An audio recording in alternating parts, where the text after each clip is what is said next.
liked athletics, my major item being running.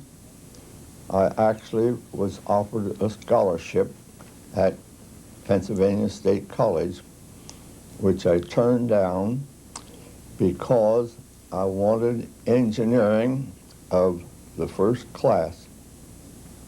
As of that particular time, the engineering colleges were listed by the Navy, and among the 5 colleges which they claimed to be the best, Worcester Tech was one of them. When I graduated in 1920 from Worcester Polytechnic Institute, jobs were hard to come by. Many of my classmates come down into Pennsylvania for jobs. My home was Harrisburg, Pennsylvania, and I wished to get employment near home. Just come into Waynesboro with the idea of getting a job, and was successful in getting employment with the Frick Company. That was in July of 1920. The Frick Company at that time had a policy that any person wanting to be an engineer or a salesperson had to spend at least 1 year in field installation work. The field was really the laboratory. Of course, all jobs were guaranteed as to performance. So, at the end of the installation, we would usually have a nominal 1-week performance demonstration. And that performance demonstration, we took complete data of everything. As of the middle and late 20s, that was a boom period. We were putting in ice-making plants all over this country. I had as many as 40 jobs going on at one time. The Florida boom started at that time. When the Depression hit, I was in New York City, and we didn't carry much cash in those days. The company kind of said, you who are traveling, you always are privileged to go into our sales office and they will cash checks for you. We had several jobs going on in New York City. We were hearing rumors about this terrible depression which was coming on. I go back to the office because I'm short of cash to get back to Waynesboro. The office is closed. The banks had closed. When the people in the offices heard about that, they immediately went out, got cash wherever they could get a check cashed, and there I was, stalled in New York City without enough money to get back to Waynesboro. I went to the Pennsylvania Railroad station. I told the man behind the ticket counter, I said, here's my gold watch and chain. I said, I would like to leave it with you if you could accommodate me with a ticket, and when things get straightened out, I'll come back and pick it up. And the man was good enough to do so. I don't know whether you know it, but when I retired in '67, the company asked me if I would start these training schools, which I did. And the idea was, in 4 or 5 years, well, I guess we'll have everybody trained, and that'll be the end of it. Instead of that, year by year, they get bigger and bigger. I've had over 2,000 people from every major company in this country. I tell people never, never worry. Never worry. Worry doesn't do anyone any good. I was in a different business. I was very much interested in radio, and I had most of the loudspeakers at Chicago World's Fair at the lakefront where my speakers were all rented out. Then a big crash came along in '29. It put me out of business. The banks I dealt with went broke, so I had to do something to recoup. I liquidated my business, paid everybody off to a dime, to the last dime, and decided that the next thing in this world I felt would be to eliminate the Iceman. The Iceman carrying ice to all the apartments. So I asked my wife to go to the ice house.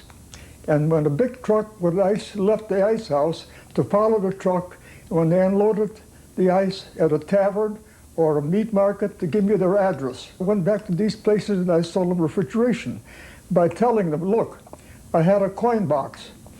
You put in 6 quarters in this box a day, and you'll never have to pay the Iceman anything. Get rid of all the straw and all the dirt that you have in the refrigerator. That made me enough of money so I could afford to take my family to Florida for vacation a couple of weeks out of the year. When our boys landed in Africa, there was a great demand for blood. The government asked the pharmaceutical manufacturers to come up with dry blood plasma. We want something that'll freeze blood very, very fast. So I told them I thought I could do it. Well, they gave me the contract to develop this product, and by keeping the temperature down 4 degrees below melting, we were able to knock out the vapor fast enough so that we were able to dry a batch in approximately 4 hours. The container that holds the 500 cc bottle of plasma was just the right size for the cabinet I built. We could dry 100 bottles per shelf, and I had 2 shelves in the steel container, so we were able to dry 200 bottles in 4 hours, which was quite a deal.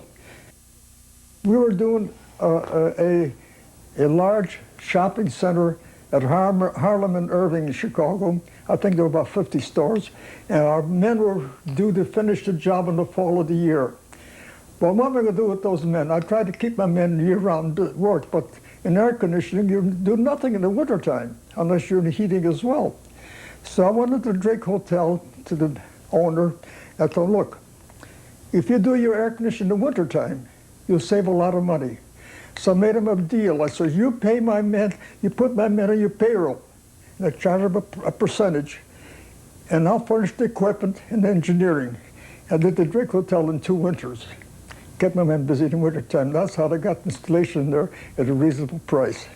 My great-grandson Mitchell took me downtown, and I asked him whether he'd take me near the Drake. He and I went down to the Drake Hotel, and I wanted to see the chief engineer. Well, of course, the engineer that was there when I was there was no longer there, and there was a new man there. So I asked him, I told him, look, I air conditioned this building in 1951. He looked at me, he said, well, is that so? I said, I'm very much interested. How much of that equipment I put in 1951 is still working? So he laughed. He said, the only thing we changed was the compressor. Everything else is still working. That made me feel pretty good. In 1975, at that time, I was 80 years old. 75, yeah, I was 80 years old at the time. They wanted me to retire. And I didn't want to, but they insisted. So I sold my business in 1975. And of course, I can't stand inactivity. So I decided I would pursue a hobby that I like very much, and that's sculpture and abstract art. I decided to use an acrylics. And I found it very interesting, and it's rewarding. Our population was increased by 100 million last year. Add to that the increase of people living longer. Our average span of life today is 75 years, as you probably know. We got millions of people living past 75 today. They require more water. They require water, more water. The 100 million population increase requires a tremendous amount of water.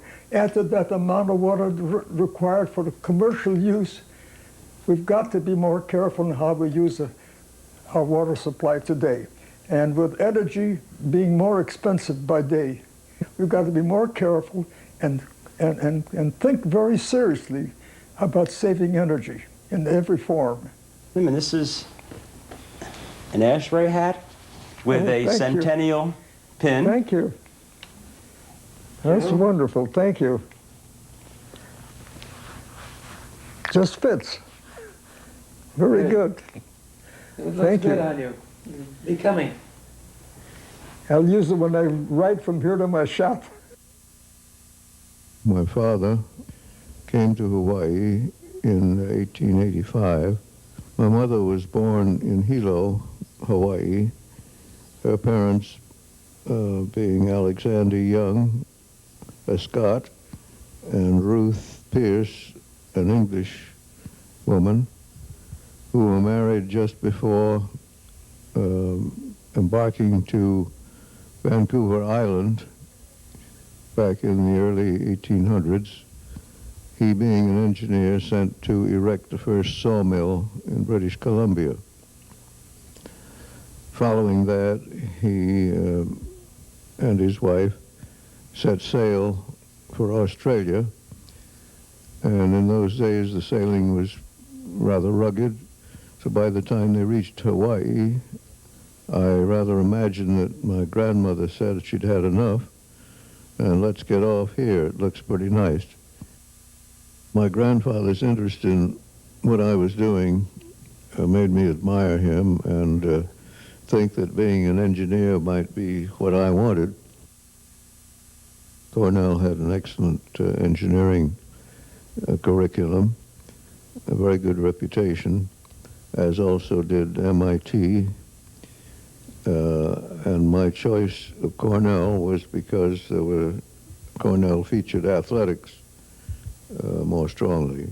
And although I was too small for Eastern football, for college football, I was interested in continuing with track training, which I did for 4 years at Cornell. So I had an inkling toward aviation and went to, along with one of my classmates, to the recruiting officer and applied.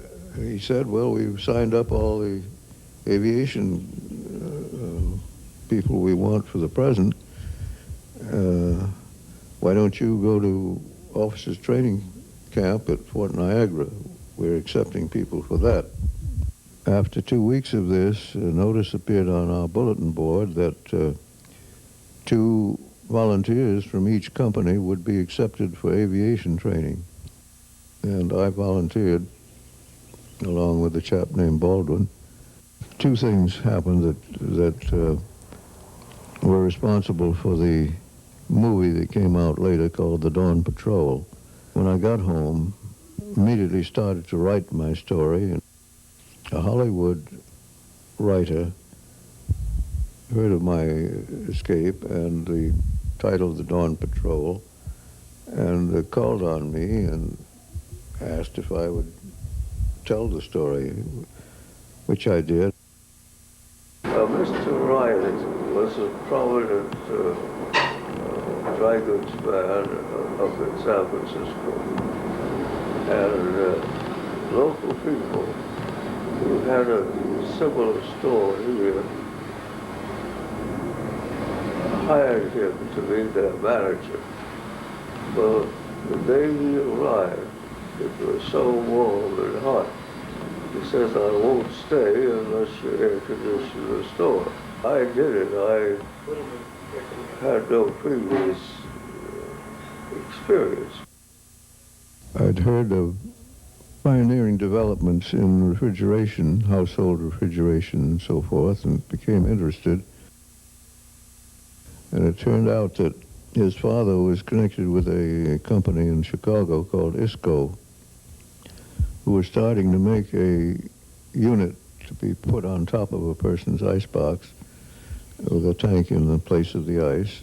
And they were going into this in quite a big scale and offered me a job. It's a hobby alongside my business and engineering career, I early developed into a songwriter. In all, I've written over 100 songs. Makes you sway in the moonlight. I know the reason why fair Hawaii haunts you so.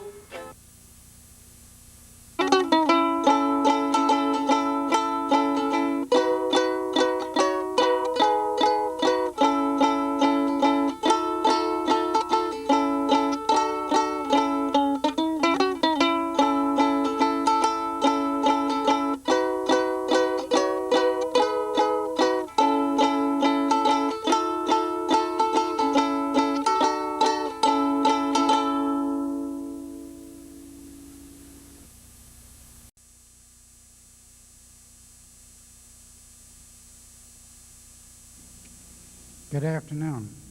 I'm Lou Flagg. I was ASHRAE president in 1988 and 89.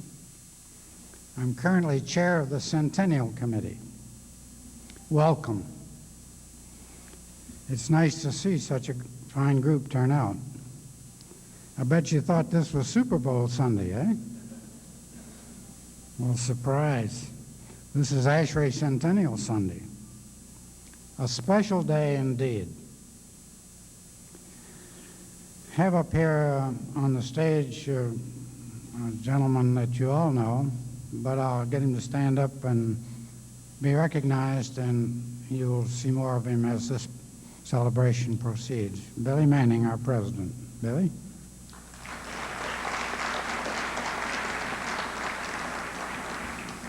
Thank you. Since time is of the essence, I cannot tell you about all of our 25 very successful Centennial projects. I'd sure like to. But I must take time to acknowledge the committee members who have given oversight to the whole process for many, many years. I'm going to call their names and ask that they stand up as I call their name and remain standing until all have been called. And could we have the house lights so they can be seen? Dave Butler. House lights.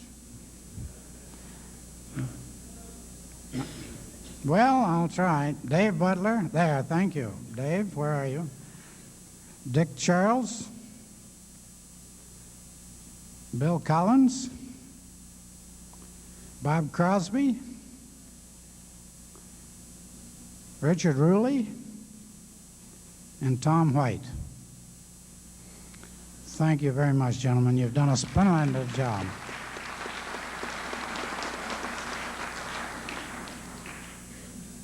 An enormous amount of credit is due to the ASHRAE staff, and I wish I could name all of them. But I particularly want to recognize our committee liaison, Steve Comstock, without whom we could not have accomplished all of that has been so successful at this meeting. Steve, would you stand and be recognized?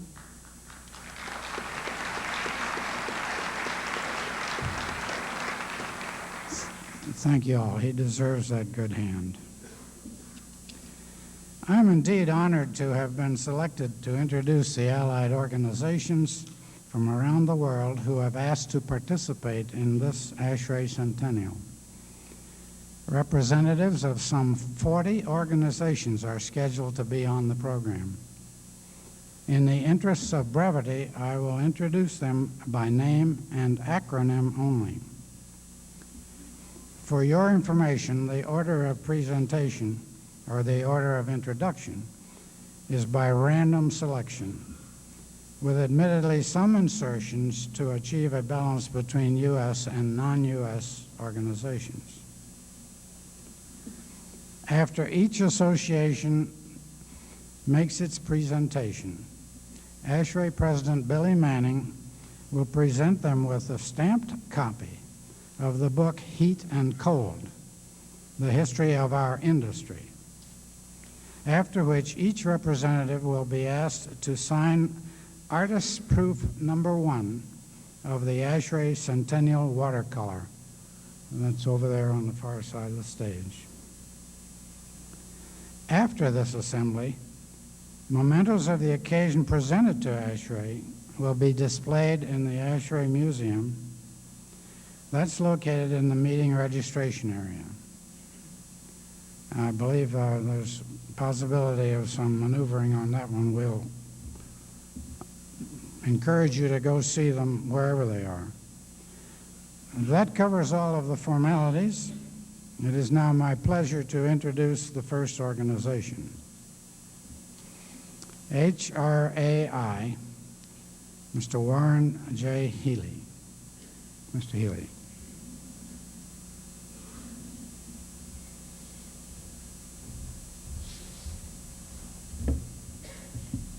Good afternoon. On behalf of the Board of Directors of the Heating, Refrigerating, and Air Conditioning Institute of Canada, I would like to express our appreciation for the invitation to speak at this assembly honoring the 100th year milestone of ASHRAE. ASHRAE is the Canadian National Association representing over 1,100 manufacturers, wholesalers, and contractors in the heating, refrigeration, air conditioning, and ventilation industries. Our association recently celebrated its 25th anniversary, and our founding associations have a history that goes back another 25 years. This 50-year total is only half of what ASHRAE has achieved. Throughout the history of the Canadian industry, ASHRAE has been a key organization for the provision of standards and technical guidance. In many ways, our industry would not be where it is today in technology and standardization if it wasn't for ASHRAE. Our Board of Directors felt our comments should reflect on the historical relationship between our two organizations. Actually, the HRAI ties to ASHRAE are both historical and current. For over 12 years now, the Toronto chapter of ASHRAE, at least, continues to be administered from our office, and this service has been in place for that period. Historically, my staff found some other interesting facts about the relationship between HRAI and ASHRAE. In the early 70s, ASHRAE's publication sales department was located on 47th Street, near the current theater district of New York. I know this because we were informing our members about the 4 new ASHRAE standards, 3 of which were available for the princely sum of $2.50. If you wanted them mailed to Canada, it was an extra $1. While we were promoting ASHRAE publications in the 70s, ASHRAE was certainly helping us. In 1972, we established our own Canadian trade show for the Canadian heating, refrigeration, air conditioning, ventilation, and plumbing industries. This biennial national industry show, which is known as the Canadian Environmental Exposition, CEX, has grown to over 1,000 booths and 18,000 attendees. And similar to the ASHRAE show, CEX is the national showplace for our industry. In 1976, ASHRAE agreed to be an honorary sponsor of the show and has been an honorary sponsor ever since. In fact, during CEX 76, ASHRAE hosted a reception, held a dinner meeting, and even offered a seminar on high-rise plumbing design, a seminar which was well attended by members of the Canadian Institute of Plumbing and Heating, the co-owners and partners with HRAI in our show. In 1978, ASHRAE joined us again at CEX by holding a special panel presentation on energy savings and opened the doors to anyone wishing to attend. Not hard to take, especially when the price was only $10, including dinner. To us at HRAI, ASHRAE is synonymous with technology and standards. But more than that, ASHRAE is synonymous with quality. The excellent work of ASHRAE is what drives our industry. As the principal trade association for the HVACR industry in Canada, we congratulate ASHRAE in celebrating its 100th birthday. On behalf of HRAI, its board of directors, and our member companies, thank you for inviting us and allowing us to be a part of your celebration. We at HRAI anticipate your future will be as rich as your past. And we'd also like to make a presentation to ASHRAE to commemorate its 100th anniversary to its president, Billy Manning. Thank you.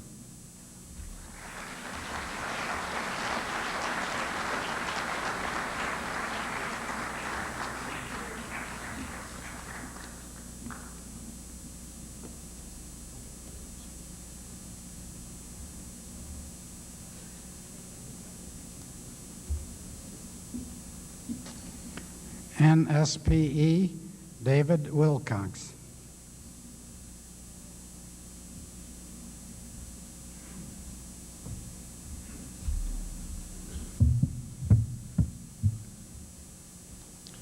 President Manning, ladies and gentlemen, I am indeed honored to join the distinguished guests and speakers assembled here in paying tribute to the 100 years of technical achievement and public service that have brought ASHRAE to this remarkable milestone, its centennial celebration. The world is a very different place from the one Hugh Barron, Fred P. Smith, and their colleagues lived and worked in back in 1895. And it's due in no small measure to their accomplishments and those of their successors that offices, homes, entertainment facilities, hospitals, automobiles, buses, everything in which humans live, work, and play are habitable year-round, no matter what the outdoor climate may be. The social impact of heating, refrigeration, and air conditioning in the 20th century is beyond measure. But ASHRAE's contributions go far beyond the technical achievements of its members. ASHRAE was founded to encourage professional and intellectual fellowship of the practitioners in the field and to develop uniform standards. These are concepts that 40 years after ASHRAE's founding led to the formulation of my organization, the National Society of Professional Engineers.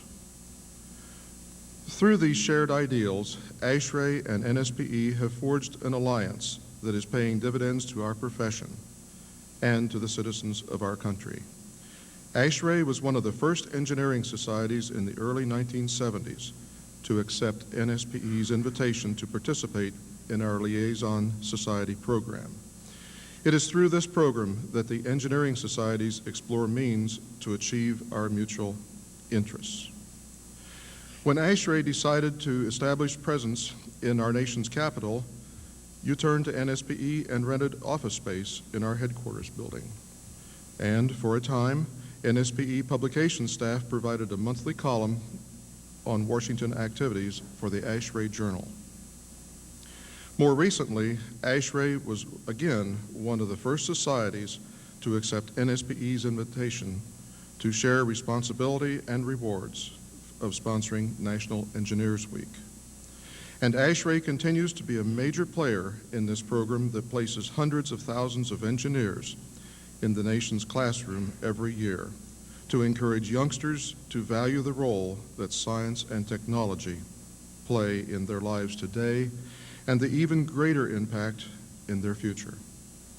The officers and members of the National Society of Professional Engineers salute ASHRAE on its 100th anniversary and pledge to continue our mutual efforts to serve the public and our engineering profession.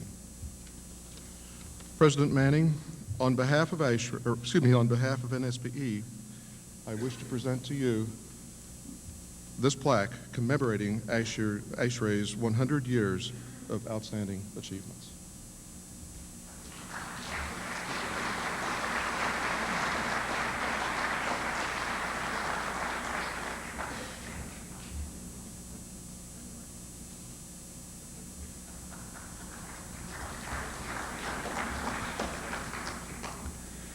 Riva, Ken Dale.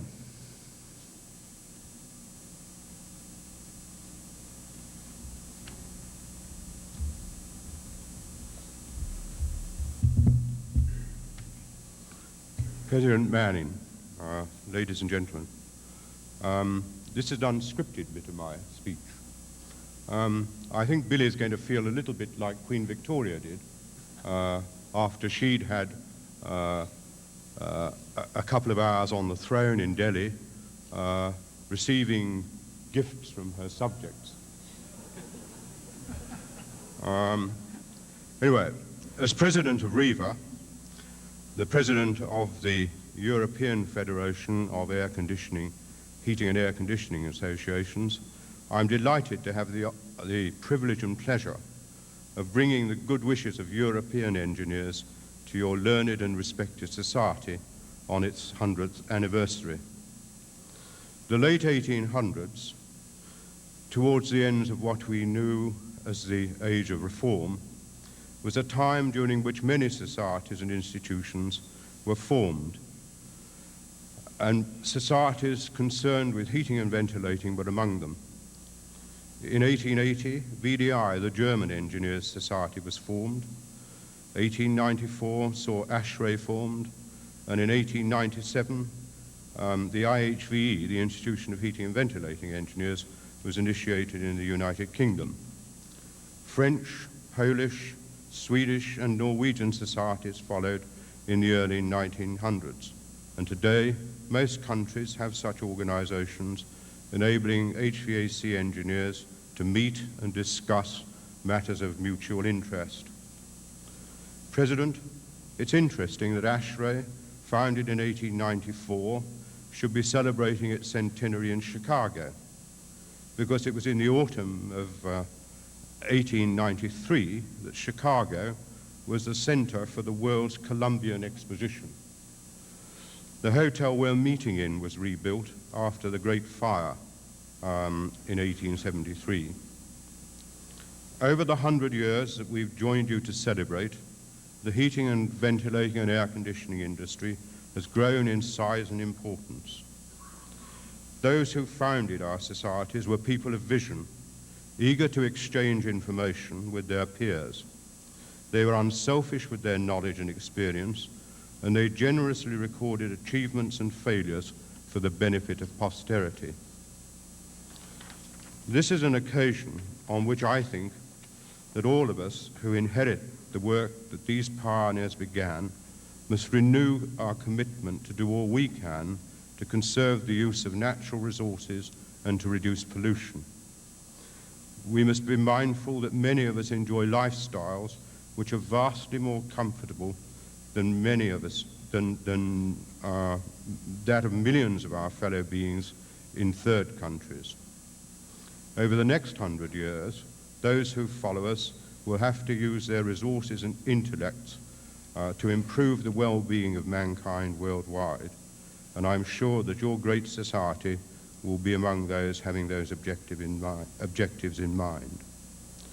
President, ladies and gentlemen, it's with great pleasure that I ask you to accept from your fellow engineers in Europe this multilingual dictionary with the very best wishes and in recognition of the contribution that your society has made to the well-being of mankind over the last 100 years.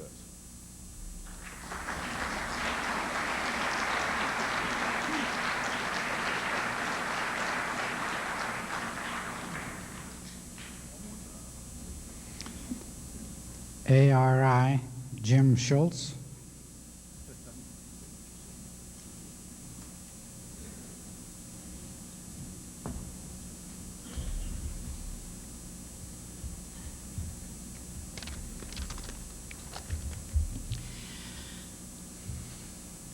You measure the greatness of an organization by the quality of the people who are its members, not by its longevity. Few organizations survive a century. Fewer still maintain the level of excellence that distinguish them as being superlative. But ASHRAE has grown and thrived and survived the past 100 years because of its commitment to excellence. It is an organization of people who have worked hard to improve the quality of life here in America and around the world. The success of thousands of men and women over the years have contributed to ASHRAE's extraordinary growth, to more than 50,000 members in 156 chapters in 120 nations. But despite its size and scope, I believe we have just begun an exciting journey. And I am proud to be here to extend the heartiest congratulations from the Board of Directors of the Air Conditioning and Refrigeration Institute on a job well done thus far. Of course, the tasks are not completed. There are standards to write, there is research to complete, technology advances are dramatically changing how we serve the public, and the public needs are escalating just as dramatically. Fortunately, we have the companies, the researchers, the dedicated organizations like ASHRAE and ARI to continue to rise to the challenge. Working together, we will continue innovating at a pace that could not be imagined in 1894 or even 25 years ago when I started in this industry. In another 100 years, the roll call of accomplishments will be impressive because they will build on the accomplishments of the past that run the gamut from research into worker comfort and productivity to establishing ventilation rates and standards. The list is long, but consider a few. ASHRAE Standard 90, the energy efficiency standard of buildings. ASHRAE 34, the number designation and safety classification of refrigerants. ASHRAE 15, the safety code for mechanical refrigeration.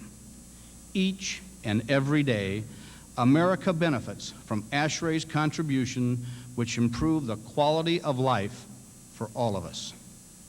Congratulations for 100 years of dedicated service.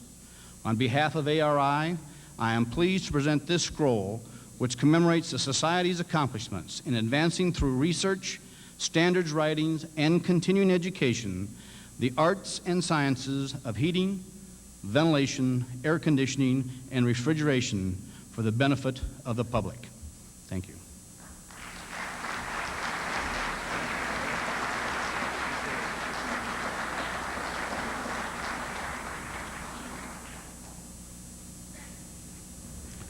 Scanvac, Ole Fanger.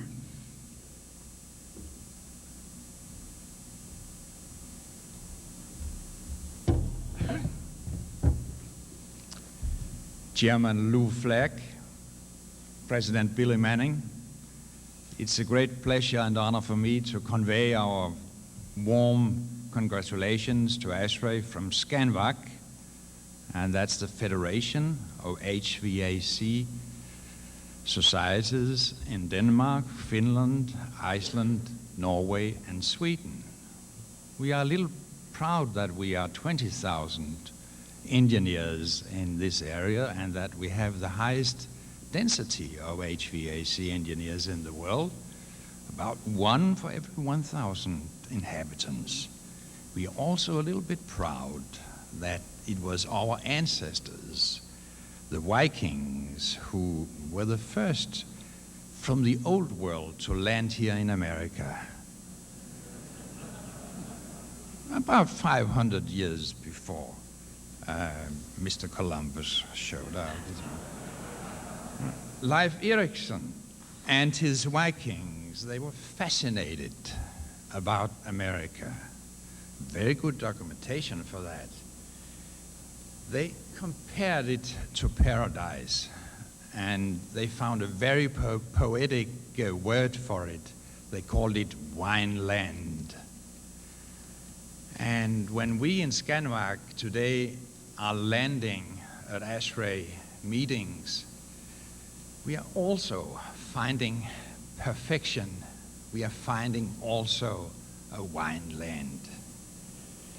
We are fascinated by what we are seeing and deeply impressed by all ASHRAE's accomplishments through 100 years. ASHRAE has really set the standard that we try to copy in all other HVAC societies throughout the world. At this time, I would like to add a few more personal comments. Since 1967, I have had the privilege to participate in nearly 50 ASHRAE meetings. And from the very first meeting I came to as a stranger in 1967, I was immediately accepted in the ASHRAE family. What I felt was an enormous stimulating atmosphere in technical committees and wherever. A great encouragement, always for positive encouragement, and an inspiration that was, I would combine it all in the generosity of ASHRAE that it showed to anybody coming also from abroad. And I owe a lot to ASHRAE and would like to thank 25 presidents or whatever, officers, and of course the fantastic headquarters that with Frank Coda and Andy Boggs that they have been leading. At this time, I would like to present a little gift from Scanvac to ASHRAE, and it's a wooden carved Viking sculpture. It's a lion, and it symbolizes, the lion symbolizes the courage that the Vikings had. They were explorers, and you can find many other positive things to say about the Vikings. Maybe there are some of our neighbors that don't find the Vikings that friendly, but there were many good abilities that I think can help maybe also ASHRAE. Many of these abilities can help ASHRAE in the future to make an equally successful next 100 years. Thank you very much.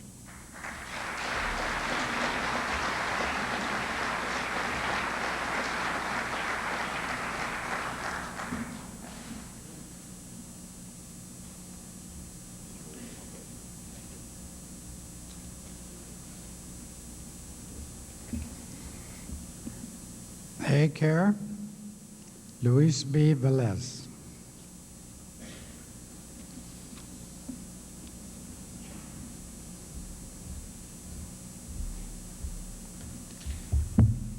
We, as representatives of the Colombian Association of Air Conditioning and Refrigeration, Engineers and Contractors, ACAIRE, we like to present to ASHRAE the following commemorative in recognition of its valuable contribution to industry, science, and technology, and especially to humanity during its 100 years of existence.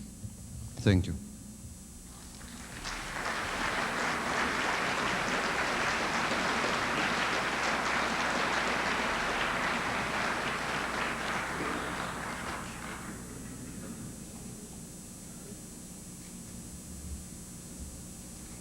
Gamma, Richard D. Hannon.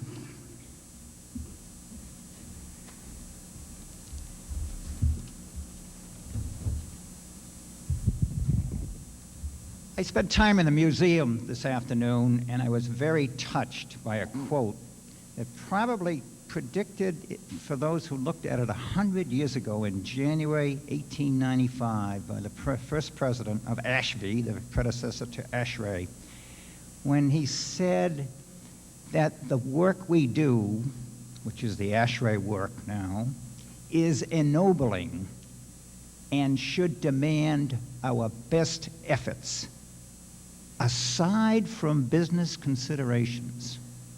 I thought that was a very, very significant statement. I represent the Gas Appliance Manufacturers Association, and we fortunately have within our association thousands of employees from the member companies who are also ASHRAE members. So we are tied closely together, and it is a wonderful relationship and very enriching, at least to Gamma, and I hope to ASHRAE. I have the honor to present to Billy a little memento from Steuben Glass. If you want to take the top off, Billy, I'll hold it. Can you hold that up? That could hold champagne.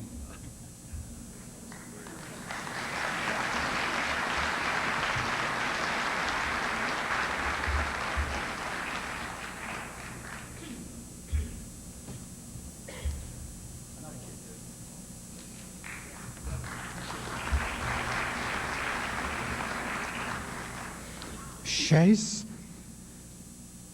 Kaneki Kimura.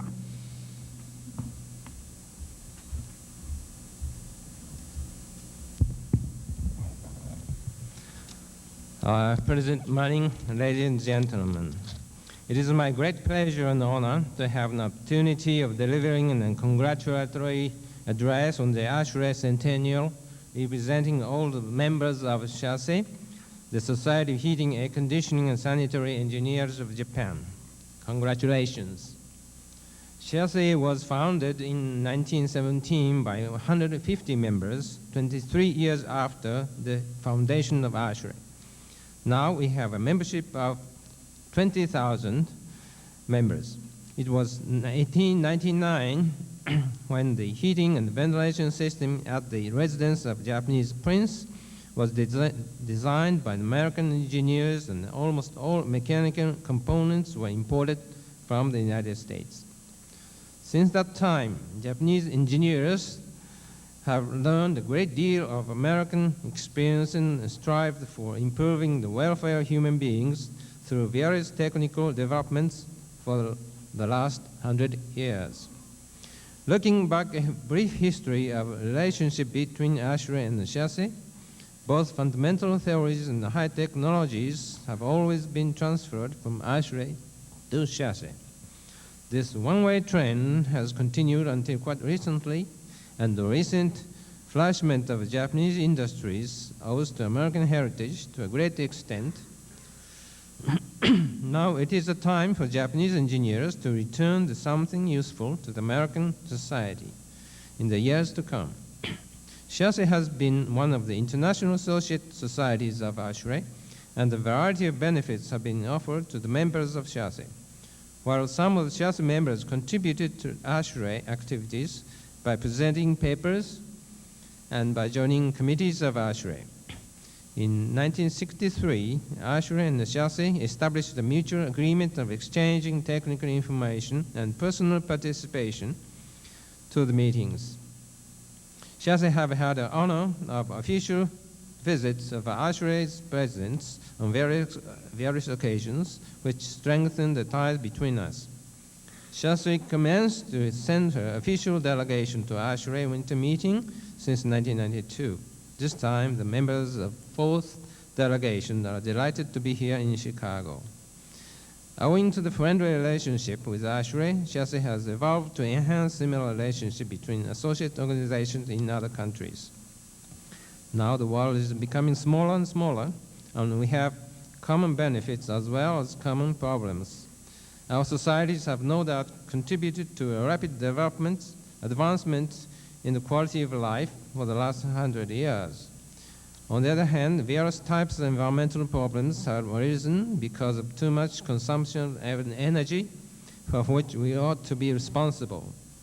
Today, there are many important issues around us to tackle: energy conservation, indoor air quality, CFCs, and so on. On this occasion of ASHRAE Centennial, let us continue our efforts in the second century as in the past, and even more realize the importance of our mission towards the eternal happiness of mankind. At this time, I would like to extend my sincere gratitude to those who sent us thoughtful words of sympathy on the recent earthquake disaster in the Kobe area. With the lessons learned from the tragedy, we must proceed towards the better environment in the future. Now, I would like to present two gifts of commemoration. One is from SHASE, which is a croissant representing peaceful and happy two cranes. Maybe one is ASHRAE and one is SHASE, the following.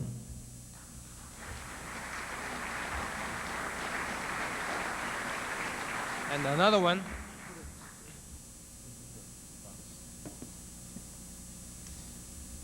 This is a personal air conditioner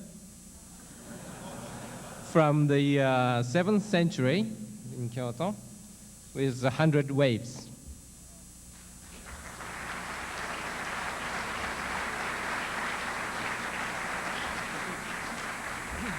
This is from all ASHRAE members residing in Japan.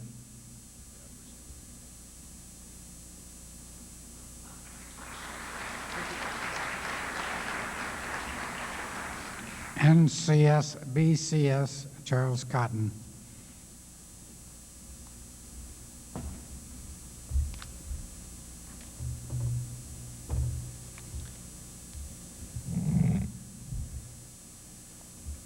President Manning, members of the ASHRAE Board of Directors and guests, the board, members, and staff of the National Conference of States on Building Codes and Standards extend our best wishes to you on your 100th year of service to the American public.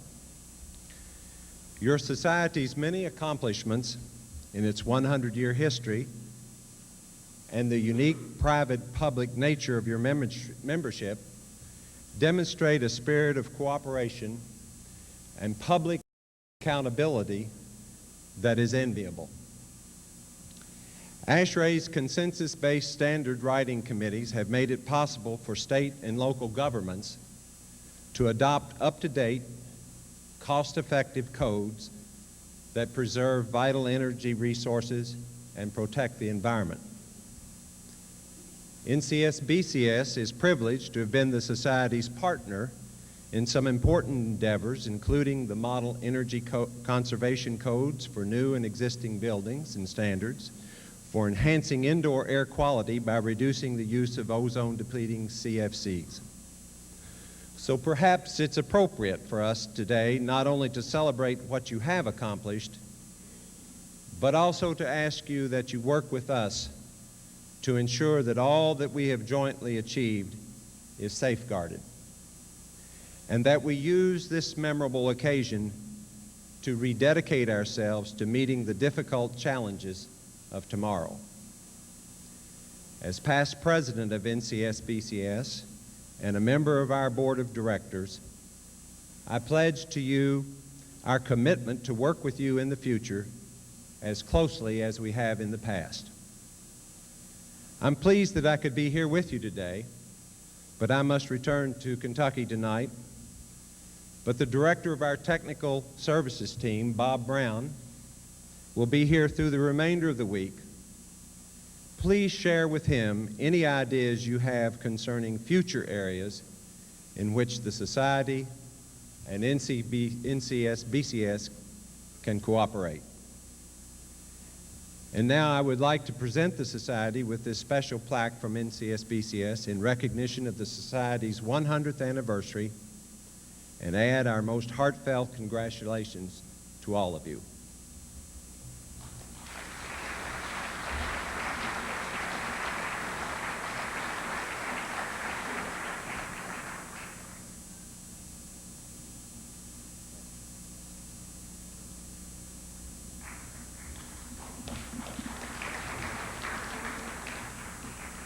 IIR, Klaus Timmerhaus and Louis Luca.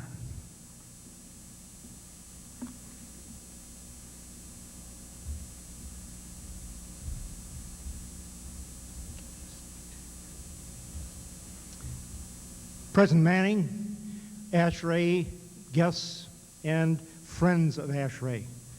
On behalf of the International Institute of Refrigeration, I, as president of the IIR General Conference, wish to congratulate ASHRAE on attaining its first century of service to mankind.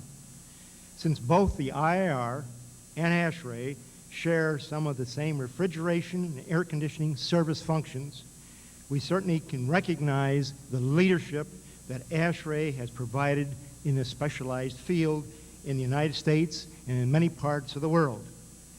ASHRAE has accomplished this through its stature both in addressing and advancing the field in education, training, research, and development of standards for operation and safety. In a parallel effort, the IIR is an intergovernmental organization of 56 governments founded in 1908 by the Nobel laureate Kamerlingh Onnes with the purpose of exchanging technical information concerning refrigeration worldwide. The IIR programs quite often complement the various programs that are pursued by ASHRAE. Accordingly, the IIR wants to thank ASHRAE for its joint support of some of these international activities, particularly in the worldwide concerns of ozone depletion and greenhouse warming. We are grateful to ASHRAE for the excellent cooperation that has been experienced over the past decade or more in addressing these international problems. The IAR looks forward to continuing this mutual relationship and pledges to work with ASHRAE in addressing such problems. Finally, I'd like to also thank ASHRAE, particularly its officers and the staff, for their excellent support that they have given to the IAR through the U.S. National Committee for Refrigeration. This is the U.S. committee. It's a volunteer organization that represents the United States in this intergovernmental organization. Let me say on a personal note, as president of the General Conference, I've had the opportunity of working with the last 8 presidents of ASHRAE, and I can assure you that if you continue with that type of leadership, you're going to be a strong force throughout this whole next generation and through the next century, because these individuals have been excellent people. We've had great relationships with them. ASHRAE certainly has been a key component in maintaining the U.S. representation in intergovernmental organization, particularly when governmental support was not available. Though on behalf then of the IR, I'd like to have Louis present to Billy Manning our token of appreciation to ASHRAE and wish them the best of everything for the next century. I hope that we will all be around. Thanks.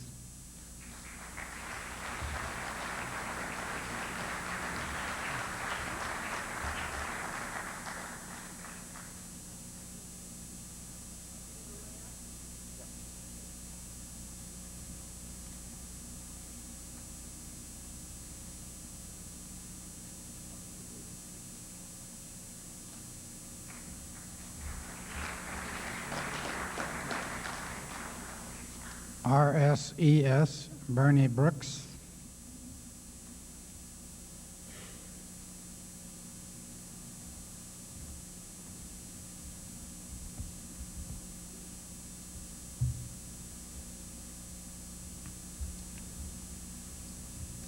President Manning, ASHRAE members, distinguished guests, ladies and gentlemen.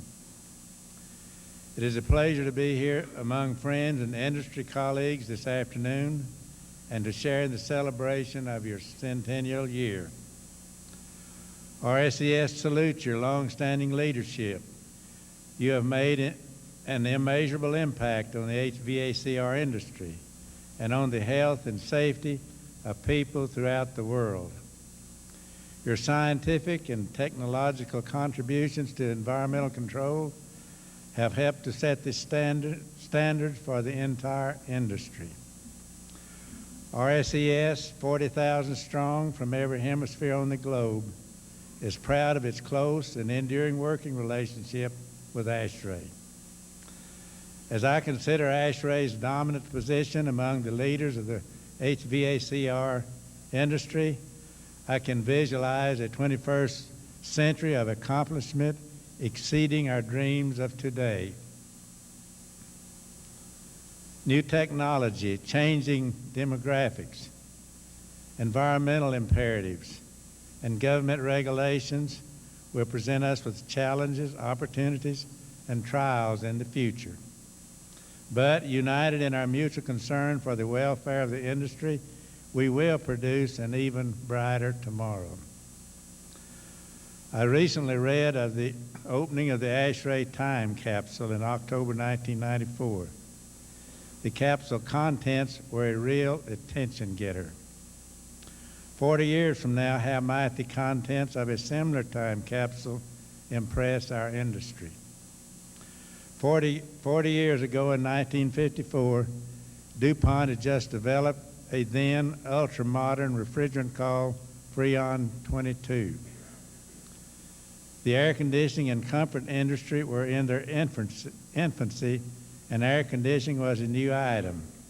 Some Americans still had ice boxes in everyday use, and some coal furnaces were heating many homes and businesses. Today, nearly every enclosed environment is climate controlled. Our homes, cars, work, recreational places, are cleaner, more comfortable, and temperature controlled. Emphasis today is focused on the safety of the air we breathe. Not only are we concerned with the temperature, but also the quality of the air around us. What wonder, we rightly ask, do the next 40 years have in store for us? What impact will computer chips have on the cleanliness, efficiency, and durability of our equipment? How much smarter and better trained will the members of our industry have to be to work in it? The future will undoubtedly present a heightened need for research, training, and education. RSES looks forward to sharing with ASHRAE a respected role in meeting these needs and in forging our industry's future. Congratulations in the success of your first 100 years, and Godspeed as you begin your next 100. Mr. President, please accept this plaque as a token of the mutual respect and friendship we in RS feel for ASHRAE.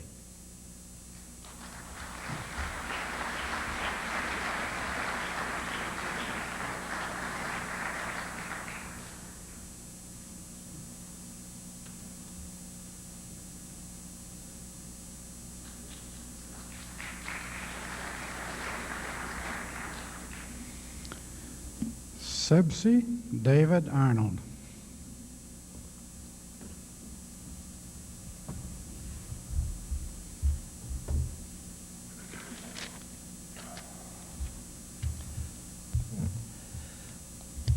President Manning, ASHRAE, it is indeed my pleasure, privilege and honor to represent CIBSE, the Chartered Institution of Building Services Engineers, at this first Centennial Assembly of our slightly elder sister association, ASHRAE. Our historical relationship with ASHRAE has been of enormous benefit, and we have always recognized the importance of the American influence.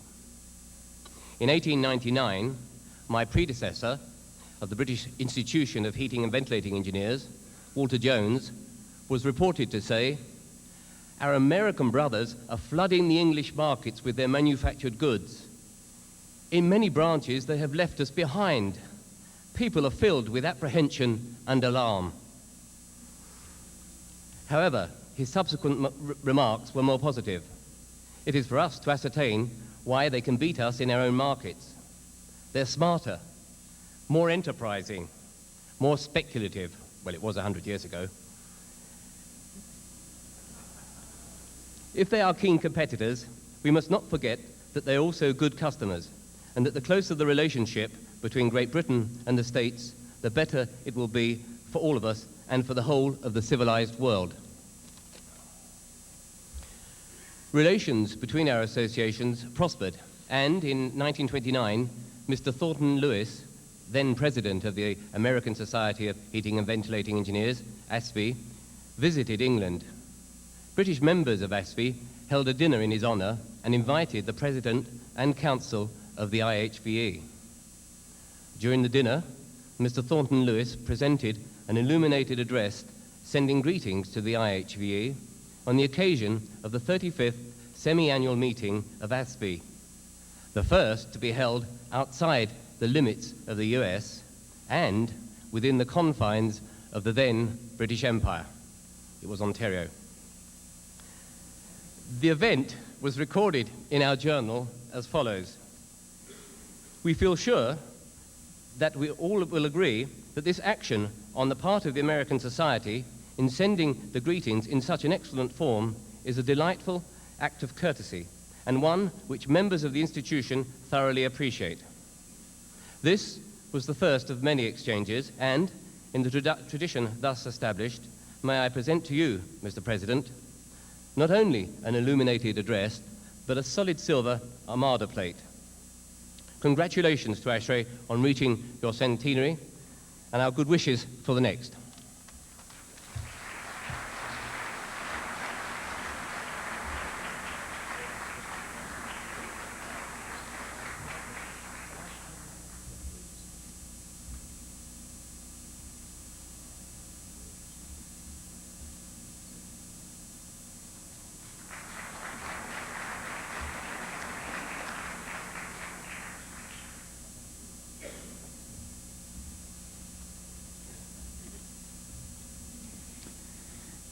AICHEM-E, David Nelson.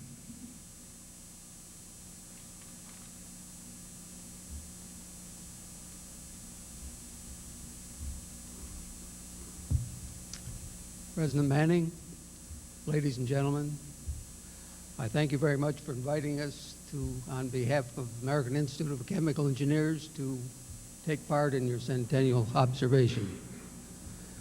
As chemical engineers, we have an appreciation, an understanding, and a commitment to the comfort and the health aspects of your profession.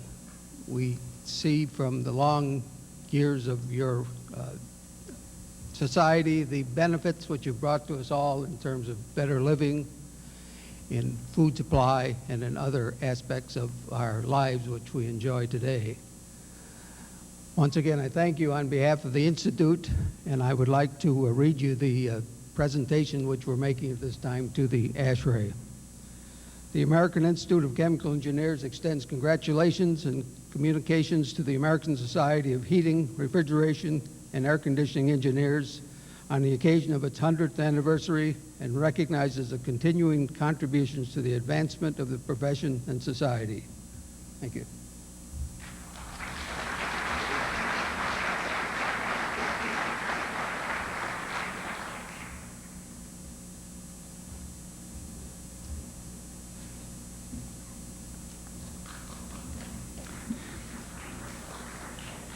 ASHRAE, Ashok Vermani.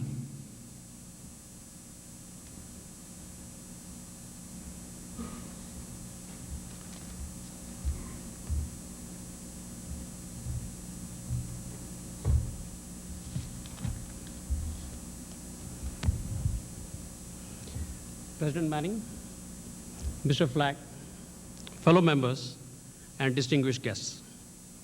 On behalf of Indian Society, ASHRAE, I am honored to address this august gathering and bring along with me greetings and best wishes to ASHRAE on her 100th birthday and to all of you present here today. ASHRAE is a dream come true of a few eminent engineers who in 1980 desired to build an ASEAN society on the strong foundations of ASHRAE. They had one vision, one goal, and one objective, that is to build an Indian society on the footsteps of your great American society, and thus ASHRAE was born in 1982. ASHRAE's long-cherished desire has been fulfilled during the centennial year by becoming an international associate of ASHRAE. ASHRAE aspires to reach ASHRAE's level of professionalism and its commitment to the human society, which it has inherited from its leaders over the past 100 years. In our zeal to follow ASHRAE's principles and objectives, our original logo was a replica of ASHRAE's logo. While redesigning our new logo, we have not let this zeal fade away and have shown ASHRAE as the nucleus, and it is then enveloped by ASHRAE, symbolizing spreading of our activities. We strongly believe that now is the opportunity and the right historical moment to interchange names between our two societies.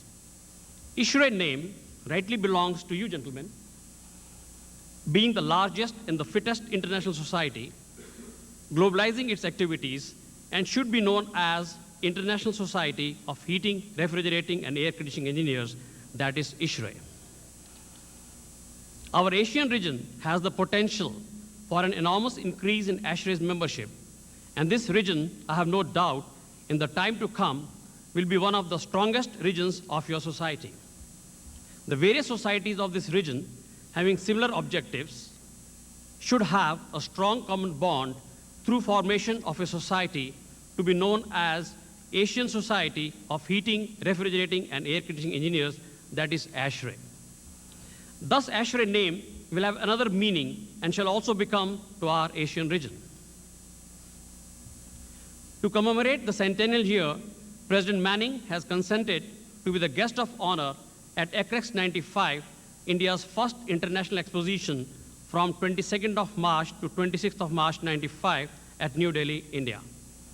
On behalf of both the societies, I extend our invitation to all of you to visit ASHRAE 95 and also experience the warmth of our Indian hospitality.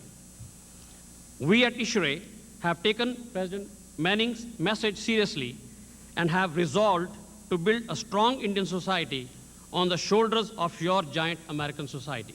Thank you.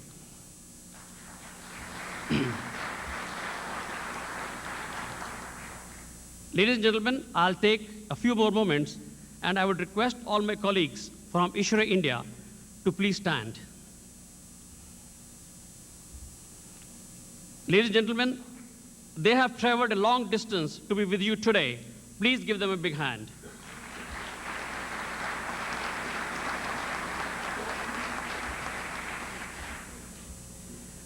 We'll be making two presents.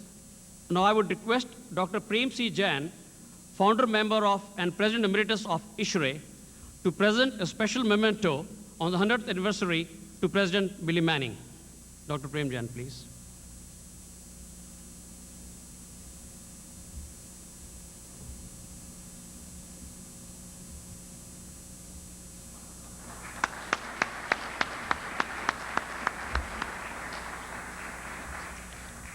On behalf of ASHRAE, I would like to present a felicitation on the 100th anniversary of ASHRAE to President Manning.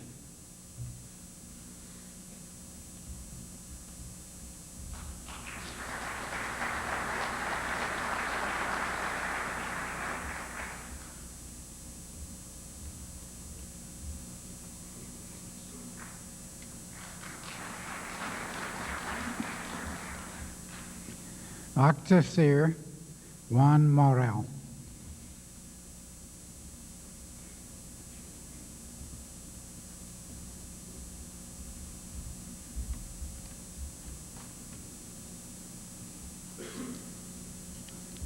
Mr. President, ladies and gentlemen, as president of one of the youngest associated societies with ASHRAE, I want to recognize the capital influence that ASHRAE has signified every time and in all senses for the development of air conditioning and refrigeration techniques and applications in our country. Reliving the past, when I myself started my dedication to air conditioning techniques 33 years ago, and only few people were engaged in this business, ASHRAE's handbooks were the sole instruments available, and they constituted our one and only school.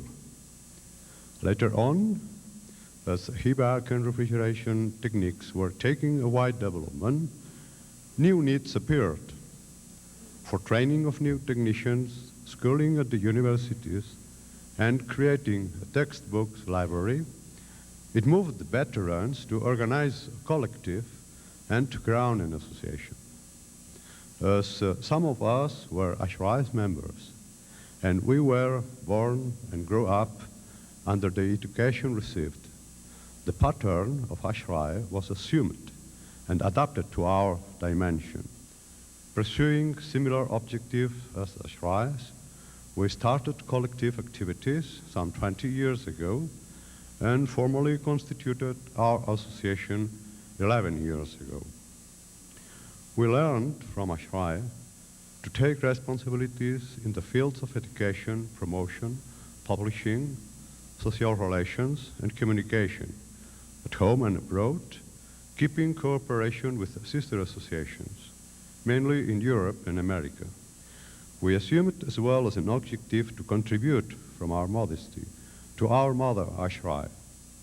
Members of ours have been directly involved in attainments such as the International Solar Energy Congress held in Mallorca in year 1983, the Spanish edition of ASHRAE handbooks, Fundamentals 89 and Refrigeration 90, the Ibero-American Congress's CIRR, and by the way, we now have an application for hosting the next CIRR Congress at our home in Barcelona. Our colleague, dear friend and former president of ACTECIR, Ramon Pons, was named representative of our society at ASHRAE, and he is attending all winter and annual meetings. Was member of the International Committee and is now member of the Handbook Committee at attached to Fundamentals 97. Other members of ours have forwarded applications to ASHRAE commitments. Facing the future, in spite of being a modest association with only 600 members, we offer our great willingness to strengthen our bonds with ASHRAE, and we believe that from our location in Barcelona, main town of the Mediterranean area, well connected with European countries and all Spanish-speaking nations, with wide structures and resources and a recognized capacity for the organization of great events, we are able to render good services to ASHRAE. In addition, you know that Barcelona organized the last Olympic Games in year 1992, and the next ones in year 96 will be held in Atlanta, Georgia, the home of ASHRAE's headquarters. Our desire is that this sequence will mean another bond between ASHRAE and Actes Here. And we make ours the message given at Barcelona 92 farewell, Amics per sempre, friends forever. Mr. President, please accept the gift, the winged victory, and a certificate in recognition of ASHRAE's centennial by our association.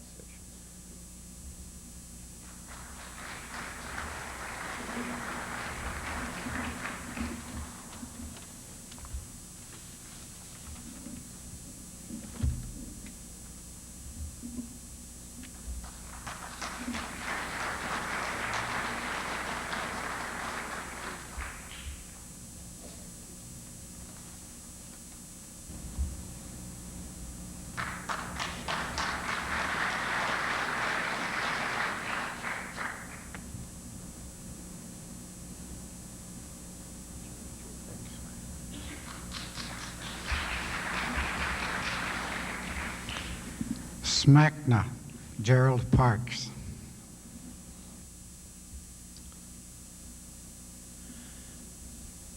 It's an honor to be part of ASHRAE's 100th anniversary.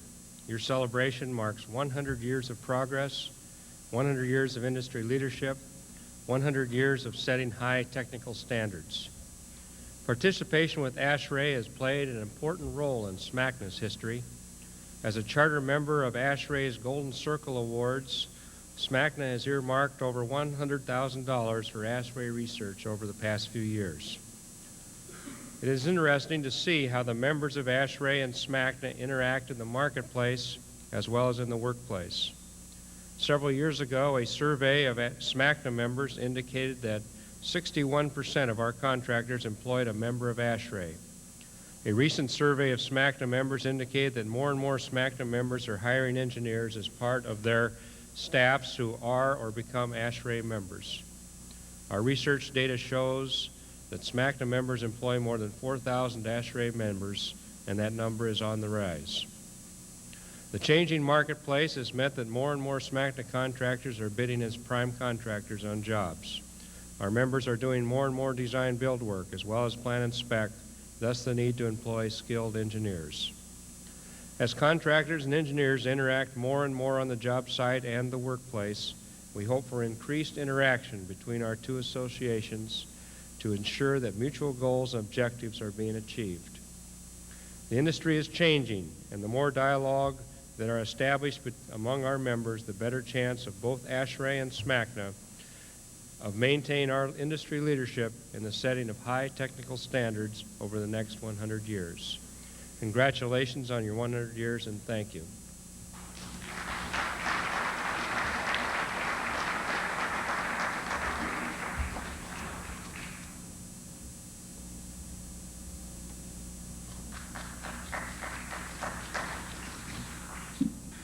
Abak Yuri Tabunshikov.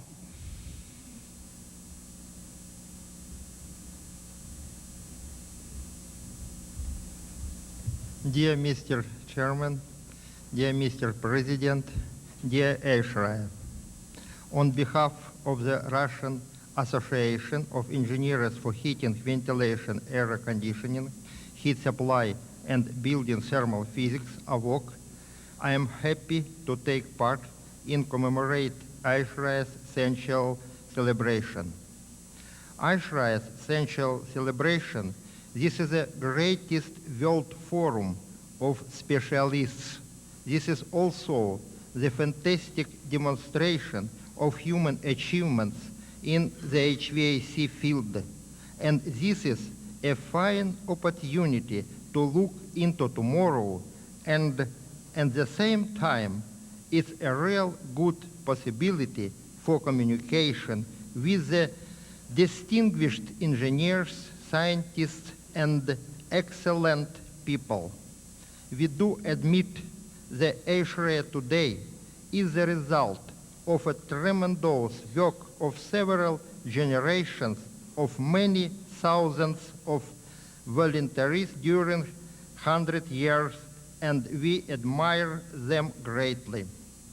We would always remember with great gratitude that the remarkable members of ASHRAE, Diamond Govan, Frank Koda, Jack Chaddock, Billy Manning, worked shoulder to shoulder with our Russian volunteers at creating the Russian Association AVOK. They became the first honorary international members of AVOK. ASHRAE has a lot of remarkable features. I would like to mark the following: charming youth, democracy, encouragement, and maintain new ideas. No doubt that the wind of the 21st century is blowing to the ASHRAE sail. Happy sailing to ASHRAE's ship. Dear Mr. President, I would like to present you our magazine. I did not buy this magazine. I prepared it myself. This magazine, only one magazine in our country. This magazine mainly devoted ASHRAE's activities.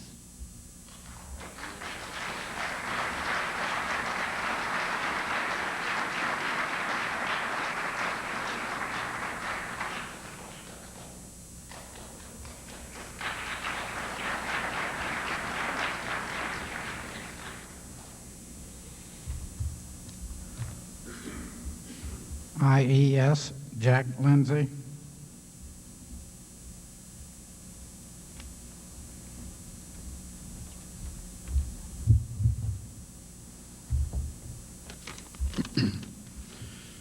Good evening. On behalf of the Board of Directors of the Illuminating Engineering Society of North America and its entire membership, I extend congratulations to ASHRAE for your considerable achievements over the past 100 years. The ISNA was founded in 1906. We have a little ways to go before we reach 100, but our associations have recognized each other's expertise and the connection between our respective disciplines almost since our beginning. The first president of ISNA, Louis B. Marks, said in his inaugural address, and I quote, "No one who has made a study of the subject can fail to see glaring examples of waste at every hand. It is not at all uncommon to find in electric lighting that 25% of the light furnished is lost, so far as any useful purpose is served, through the improper disposition of the light sources or unsuitable equipment. It is one of the aims of the IS to assist in remedying this condition." In 1906, Charles Proteus Steinmetz, a later president of IS, presented a paper entitled Light and Illumination, in which he drew connections between light rays and heat. And so began a process that ultimately led to our two organizations, each recognizing and representing distinct disciplines, to work together on ASHRAE IES Standard 90.1 and 100 series, which both consider the relationships between lighting, air conditioning, heating, and ventilating. We look forward to a continuing, mutually beneficial working relationship with ASHRAE, and as a token of regard, I am pleased to present ASHRAE with this crystal, and of course, it is internally lighted.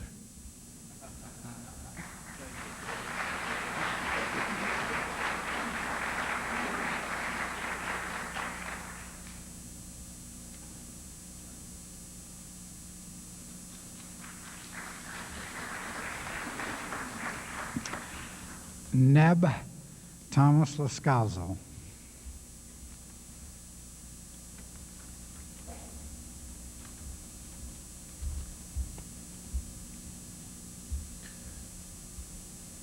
Thank you for your cordial invitation to join you for this celebration of ASHRAE's first 100 years.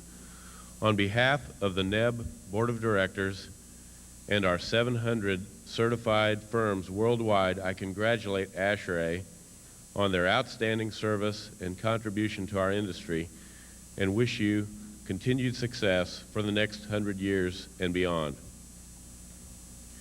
History has shown that new ideas often result from theories and dreams generated many years ago, that the technologies employed in the systems we use today were conceived by people of many eras. However, it is the engineers and technicians of today who took these theories and facts, designed the equipment and systems, and made them a reality. We have heard Billy Manning speak of the extraordinary people that have made contributions to our industry and society. They have been the innovators of their time and have left a legacy for all of us to expand upon. As Billy Manning said, they have accomplished this by standing on the shoulders of giants.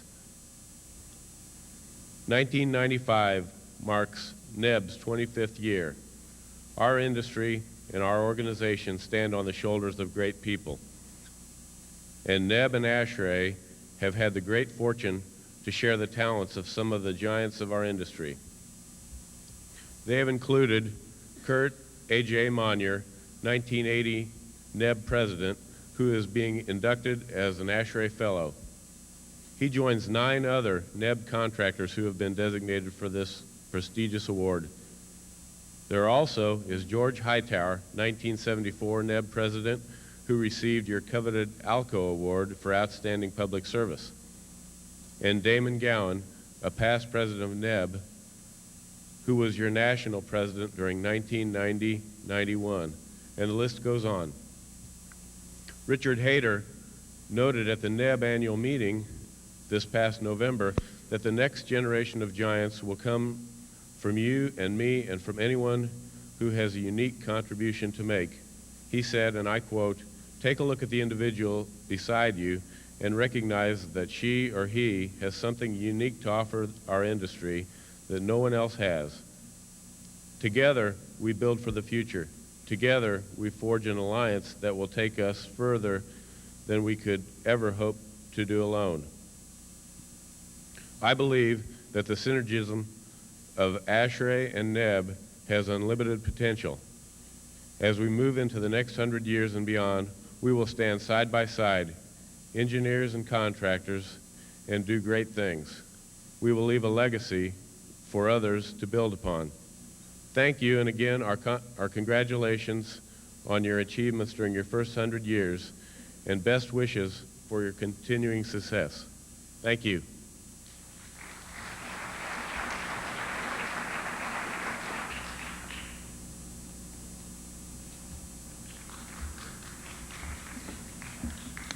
DKV, Horst Cruz.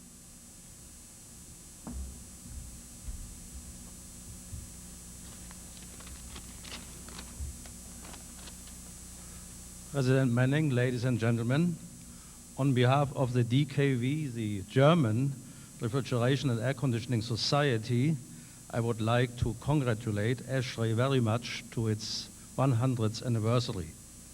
In the last 100 years, ASHRAE has contributed remarkably in the dissemination of knowledge in our common field of interest, air conditioning and refrigeration. ASHRAE's oldest roots were heating and ventilating. The first roots of the DKV, our German society, and your German Associate Society, was the production of cold. The DKV was founded in 1909 as the German National Committee of the IAR by Professor Karl Linde. He was our first president for over 10 years until 1919. He is mentioned in your new book, heat and cold about the history of our technical field as the first one applying the theory of thermodynamics to refrigeration.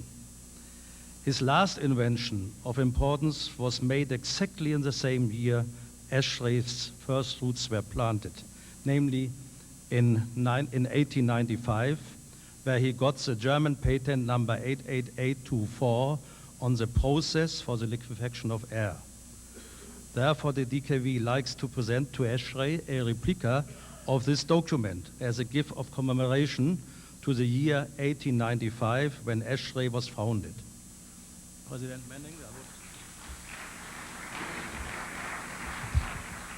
Manning, I would like to express my congratulations to ASHRAE by presenting to you this document.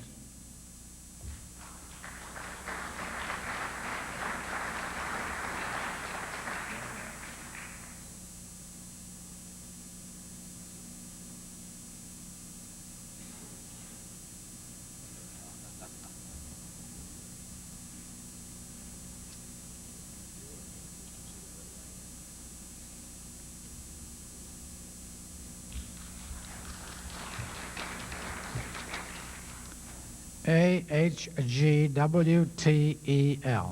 Andre Kreslins.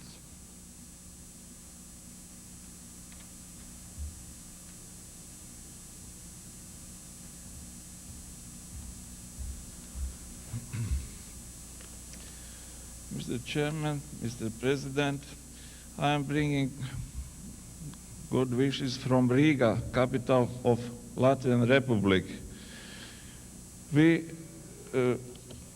have prepared engineers in heating, ventilating, and air conditioning in Riga Technical University, and it is a university with very famous and old traditions.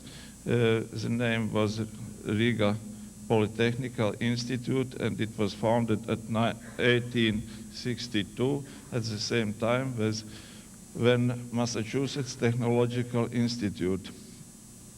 Latvia now is important transit country in Central Europe. Up to a half of Russian oil and oil products go through Latvia to Western Europe through to our ice-free oil ports. And due it, Latvia is connected with Russia by pipelines and railways. National wells of Latvia are a number of huge underground natural gas storages. The capacity of them is enough to meet requests of consumption for natural gas in region including 3 Baltic states, Poland, Belarus.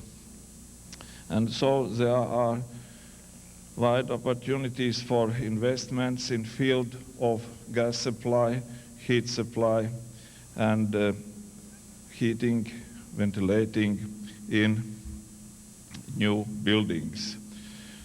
Our closest neighbors, Scandinavians, have taken us, our Society of Heat, Gas and Water Technology Engineers of Latvia into ScanVac and given us nickname Latvac. And through support of ScanVac, we have become now, just a year ago, an associated member of ASHRAE.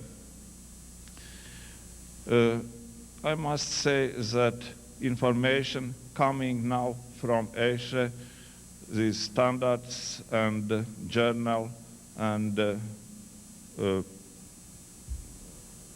handbooks and other materials are the basic sources of information for our professional engineers in field of heat, gas, and water supplying. And on behalf of engineers of my association, I wish successful next 100 years of ASHRAE.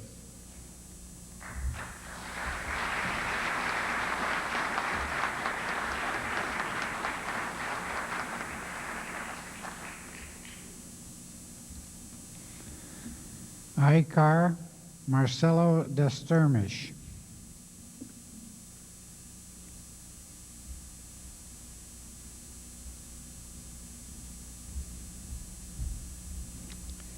President Manning, ladies and gentlemen, it's a great pleasure to have been asked to address you today in occasion of the Centennial Assembly of ASHRAE.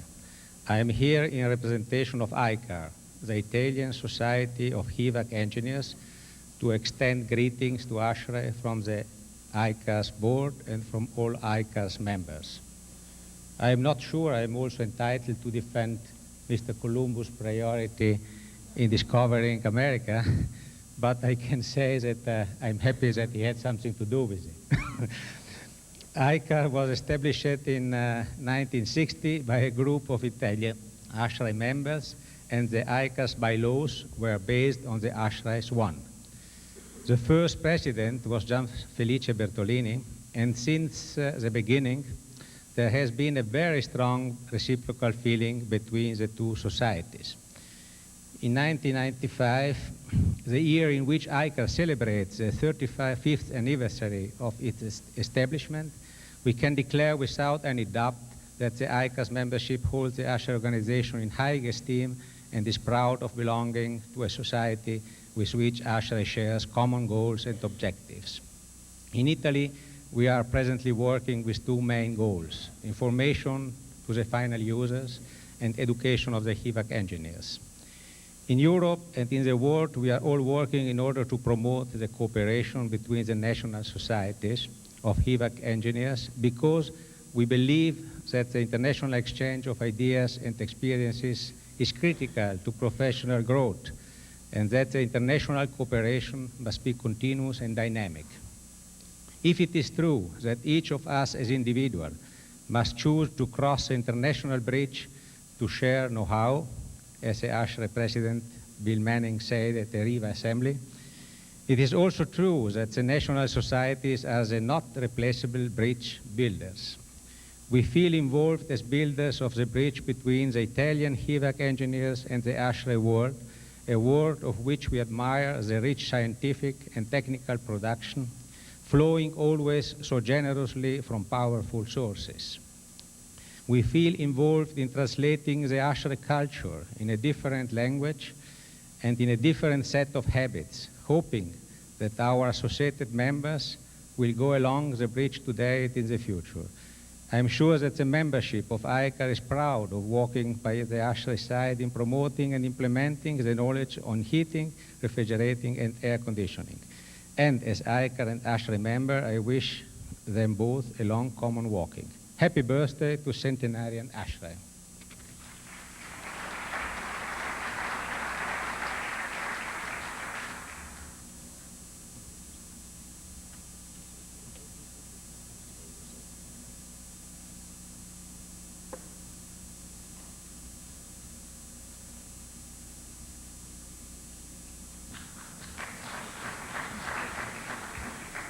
IIAR Wilson Bradley.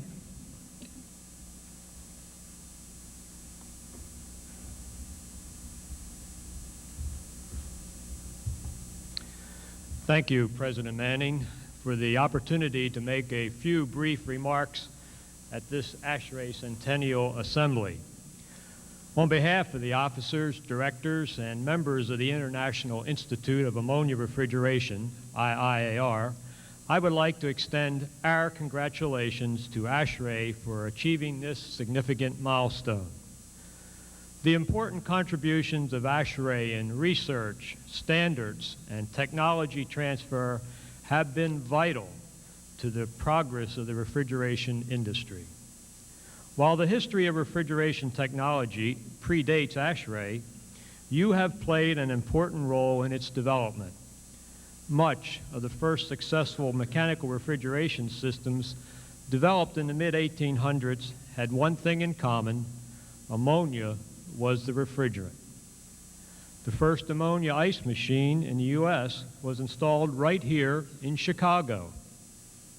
And one of the oldest operating refrigeration compressors in the world, now in the Smithsonian, is a 10-ton ammonia compressor installed 10 years before ASHRAE's founding.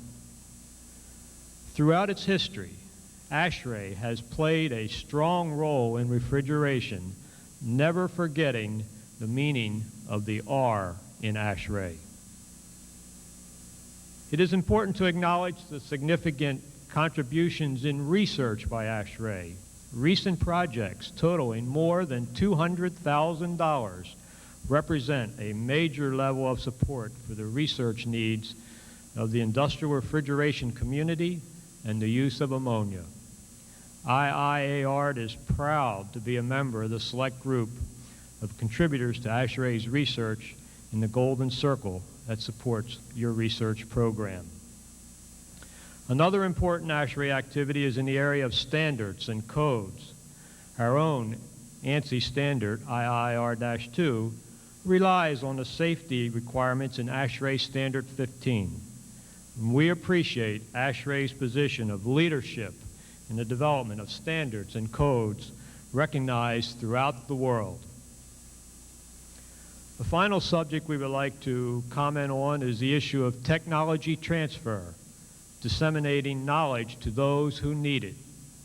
ASHRAE plays a vital role through its many publications and activities. On this occasion, in support of the important role that ASHRAE serves for refrigeration technology, IIAR would like to donate a complete set of our proceedings consisting of over 200 technical papers on ammonia refrigeration technology to the ASHRAE Reference Library. And this first gift will be one of 17 volumes. Thank you for your dedication to the needs of the refrigeration industry, and best wishes as you begin your second century of service. Thank you.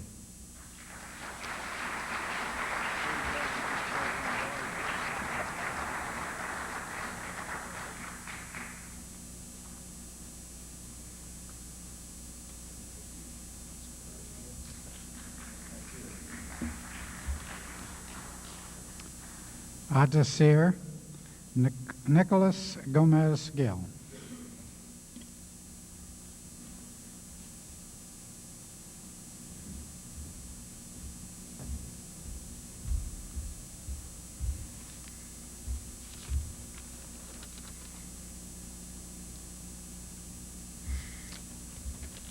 Mr. President, ladies and gentlemen, as President of the Spanish Technical Association of Heating, Refrigerating and Air Conditioning Engineers, ATESIR, and also as ASHRAE member since 1969, more than 25 years ago, it is my privilege to address myself to a so distinguished audience, just to make some remarks about the relationship between our two associations.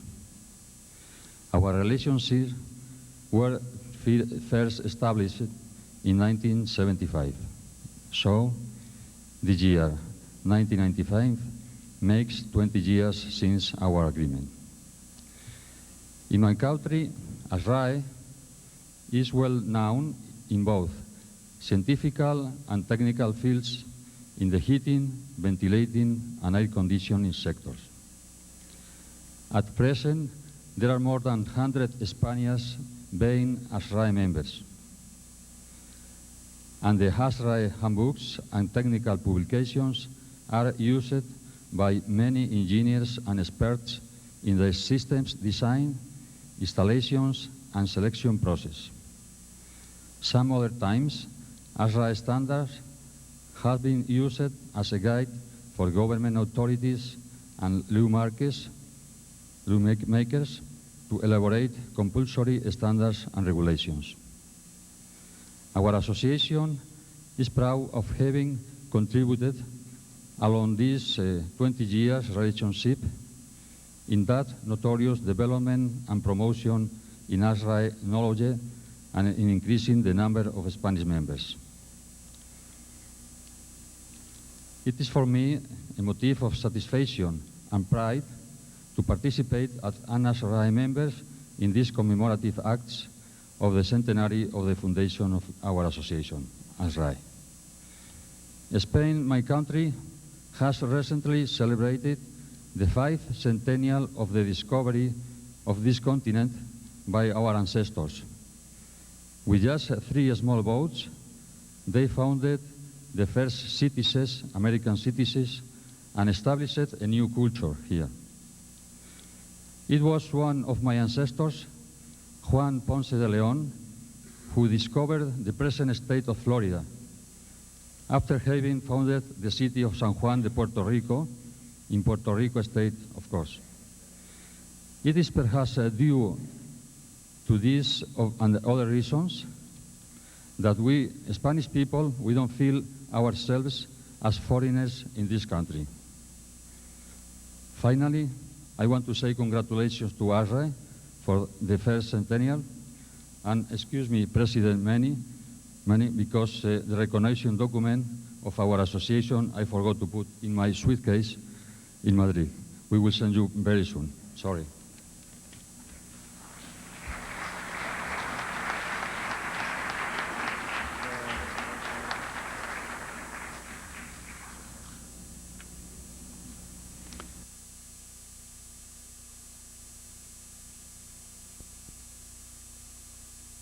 ARW J. Glass.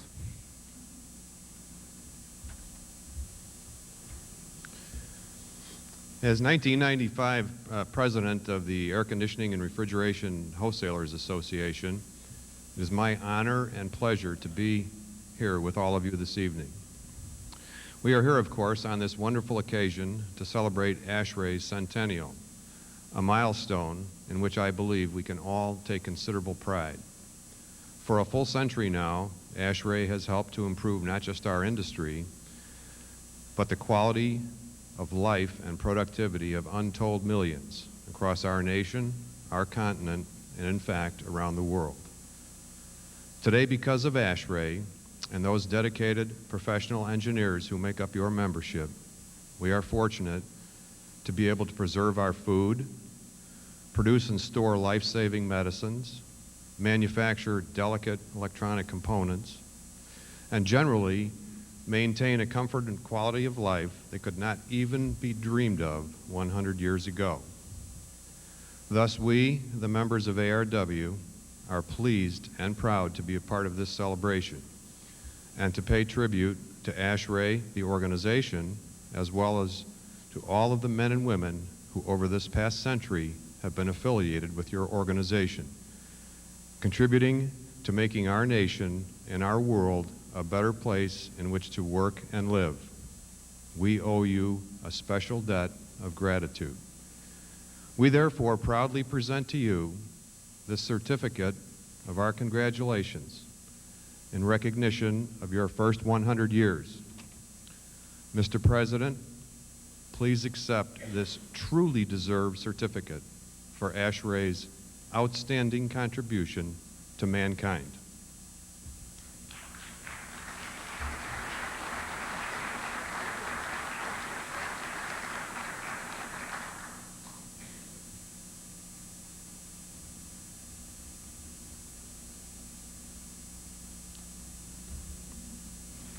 JAR, Takamoto Seto.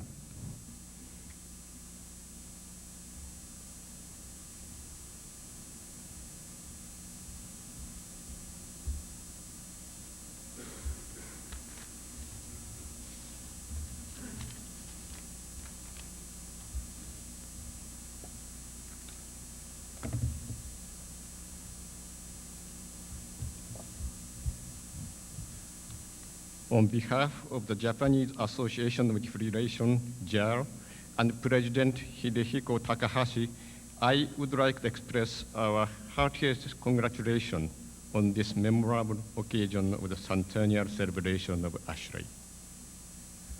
Our friendly relationship began in 1978 when JAL became an ASHRAE International Associate. Of the events shared between the two organizations, JAL Symposium, heat pump air conditioner at the 1985 ASHRAE annual meeting in Honolulu was most memorable. In 1988 in Tokyo, JAL held an international symposium on heat pump technology, inviting Mr. Barney Barrows, then president of ASHRAE. We are always pleased to have an ASHRAE president and his wife visit Japan. Now, please, let me deliver a message from our Secretary General, Akio Miyasaka, who is unable to be here today. I send congratulations from Tokyo. I have here a TITAC which was given to me 25 years ago by Mr. Andrew T. Voggs when I visited ASHRAE's office in the New York Engineering Building. Since then, I have been through many ties, but this durable and convenient TITAC never fails to accompany me almost every day. I have known the TITAC longer than I have known my wife. When we have ASHRAE guests from the US, I always tell them the story behind this TITAC, and it helps us to start a friendly conversation. We have over 150 ASHRAE members in Japan, but I'm sure I am the only one who has a TITAC like this. We are very devoted ASHRAE members, and we are eager to contribute to society through the field of refrigeration and air conditioning. I wish the very best of more than 50,000 members of ASHRAE. As a sign of friendship, please let me offer ASHRAE this gift from JAL.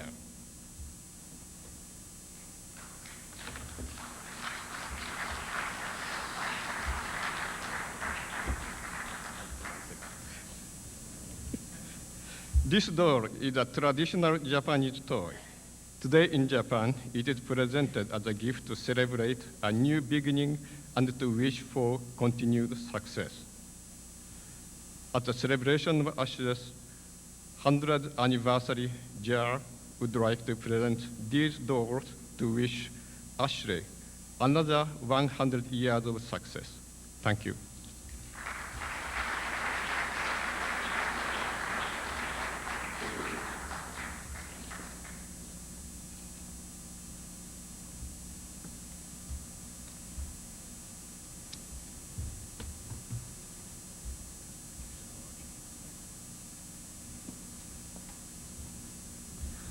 MCAA, John Ahern.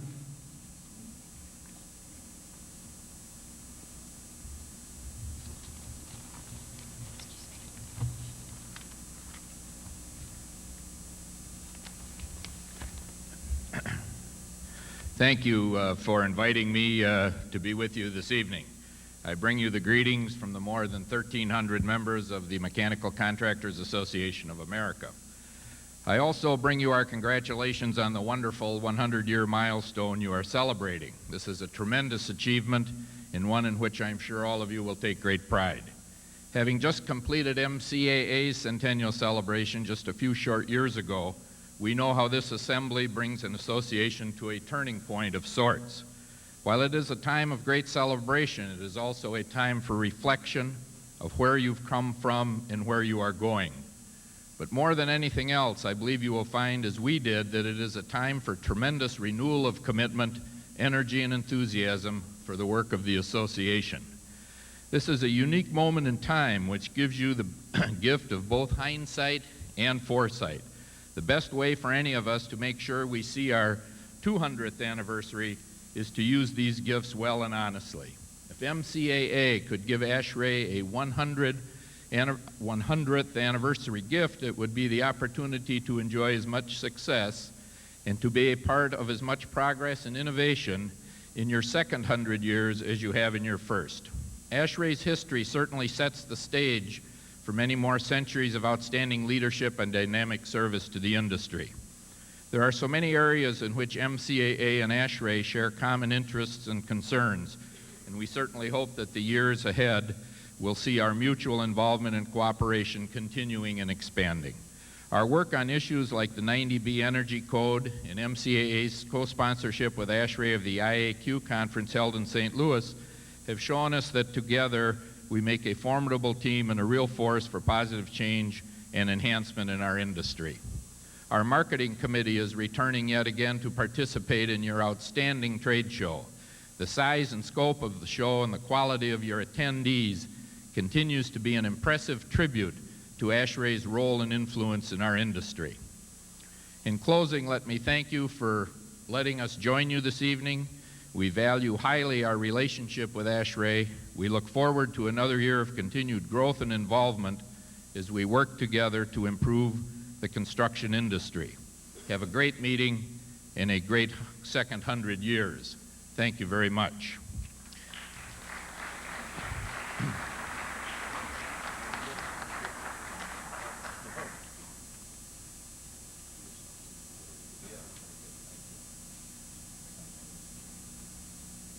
AAF, Roberto Ricardo Aguilo.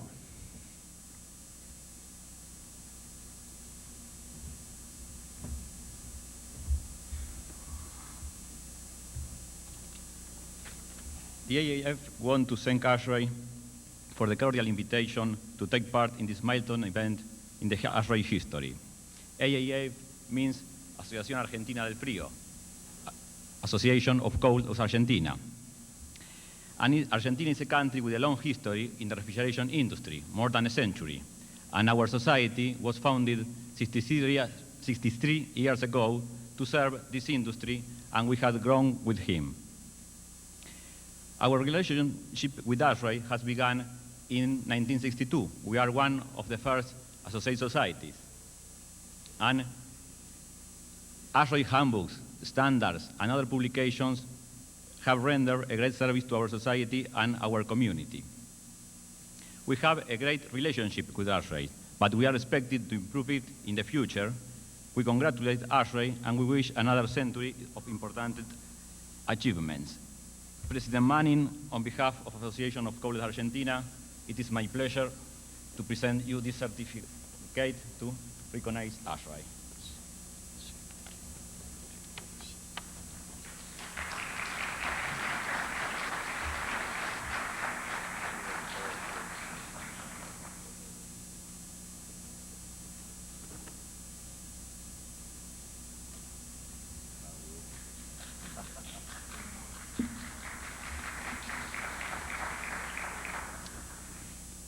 Nema Kenneth Menser.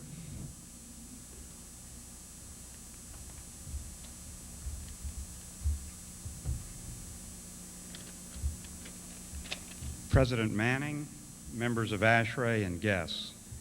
The North American Insulation Manufacturers Association, NAMA, representing the manufacturers of fiberglass, rock, and slag wool thermal and acoustical insulations, is proud and pleased to extend its congratulations to a truly distinguished organization.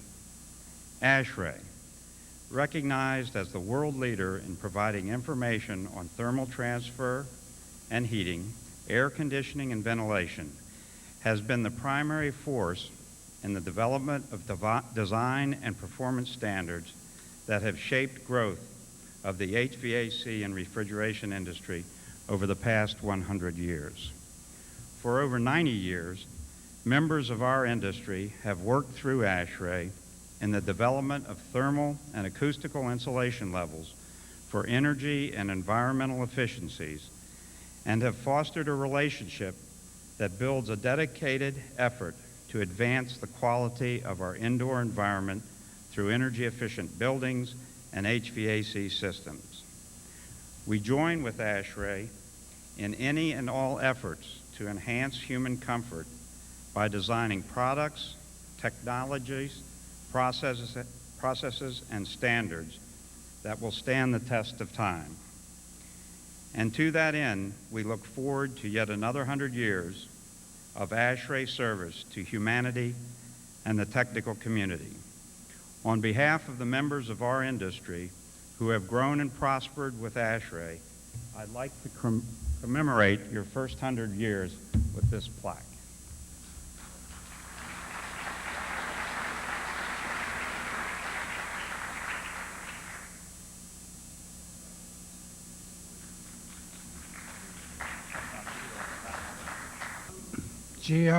GRI, Stephen Bann.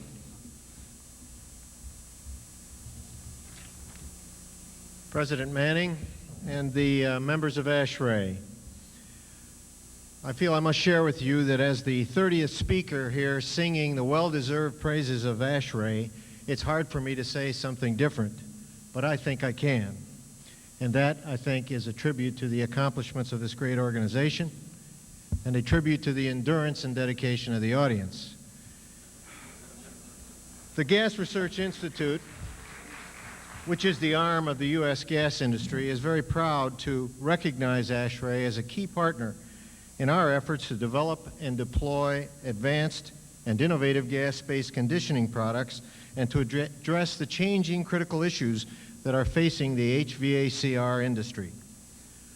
GRI's participation on ASHRAE committees and groups has been substantial, and at the same time, through joint research, presentation of programs at meetings such as this, development of publications, standards, and just plain good discussions in meetings, ASHRAE has provided significant input and support in our efforts to establish and introduce new and advanced gas heating and cooling equipment.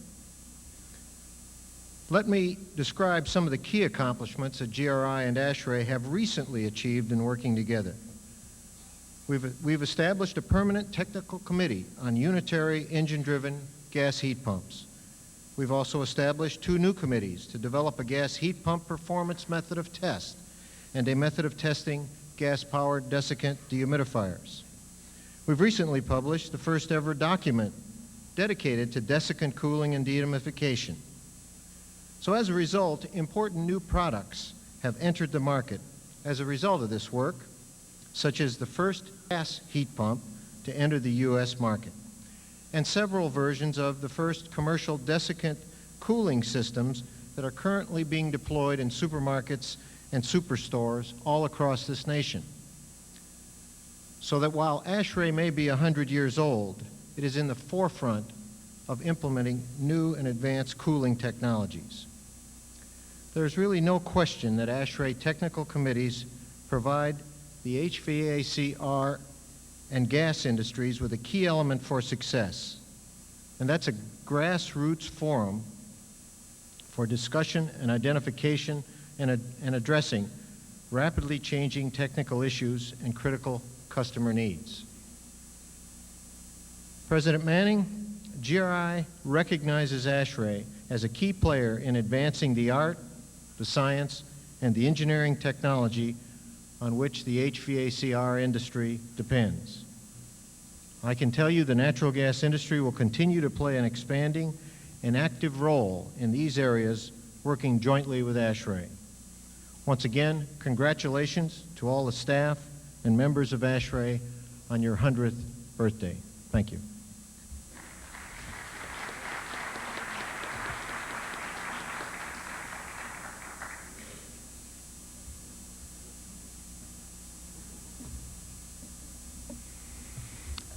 ATIC, Henry Roba.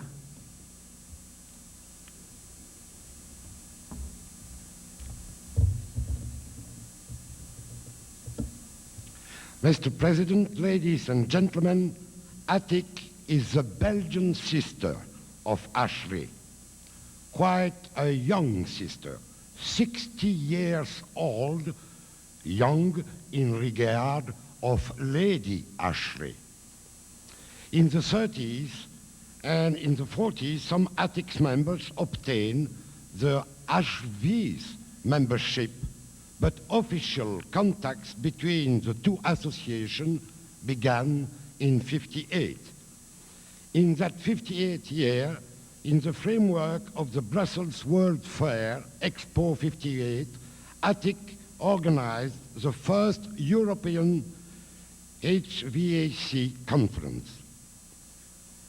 ASHRAE was represented by Burgess Jennings, currently director of ASHRAE Research Laboratory, Euclid Avenue in Cleveland, Ohio.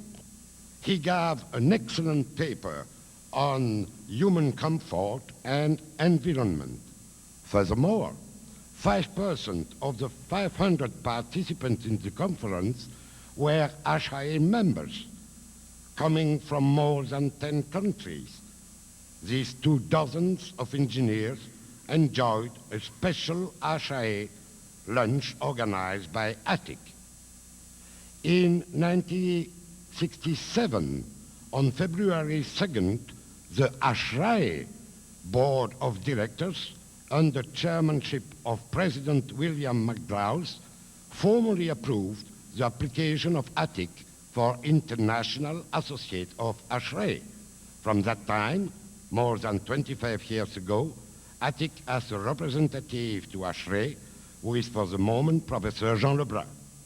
Today, we work in the CLIMA 2000 ASHRAE Organizing Committee under chairmanship of David Butler to assist ATIC in the organization of the next worldwide HVAC conference, CLIMA 2000, which will take place in Brussels end of August 97, and where ATIC hope to welcome you in very, very great number. Mr. President, ladies and gentlemen, as a tribute of recognition of the prominent role of ASHRAE in the true scientific progress in human comfort appreciation, rational use of energy, and environmental control, ATIC offers to ASHRAE a Brussels atomium as a symbol of science. And in my personal name, I offer you, Mr. President Billy Manning, the statue of the oldest Brussels citizen mannequin piece as a symbol of friendship.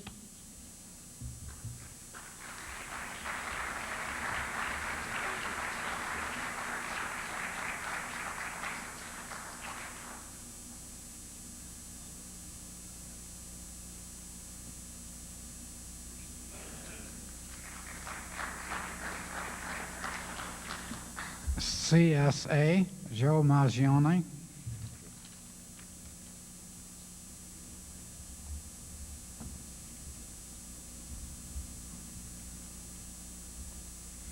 Mr. Manning, I'm Joe Mangione, Chairman of the Canadian Standards Association Board of Directors, and on behalf of the board, our President John Keane, and all members of CSA, I would like to extend my warm wishes and congratulations to you on the occasion of your centennial anniversary.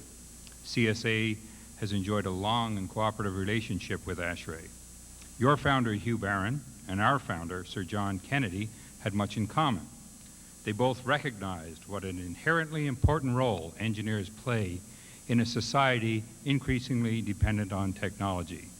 Indeed, your society has fulfilled this mandate well, as today the work of engineers, while more diverse and complex than ever, is made that much easier in an environment of mutual respect and integrity that crosses all disciplines and international boundaries.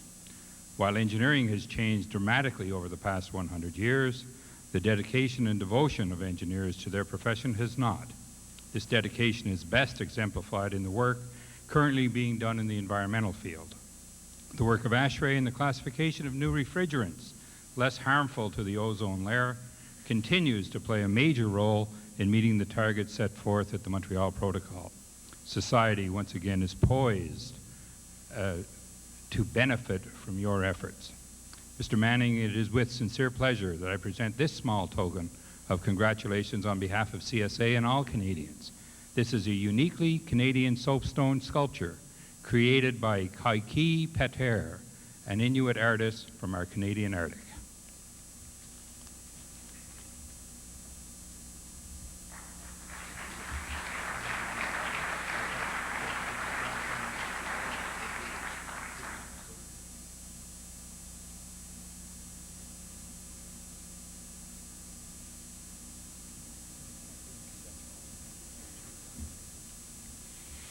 Nawick Annette Mason.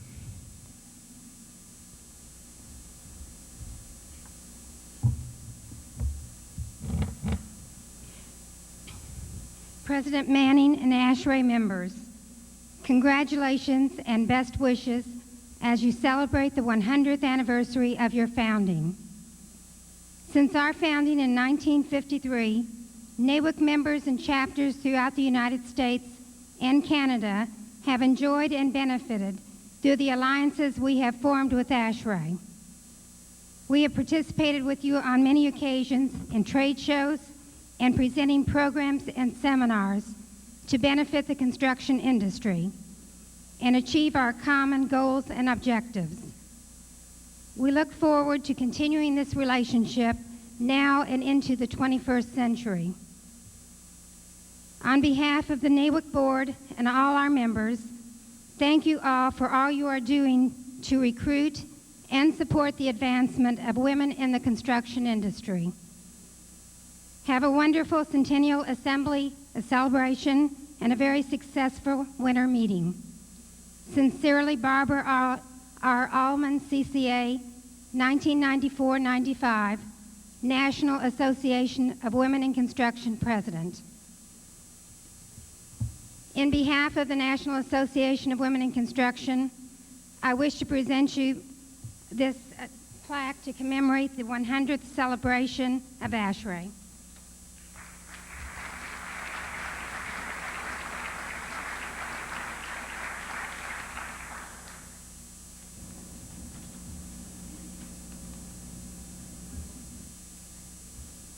BVVL Jakob Becker.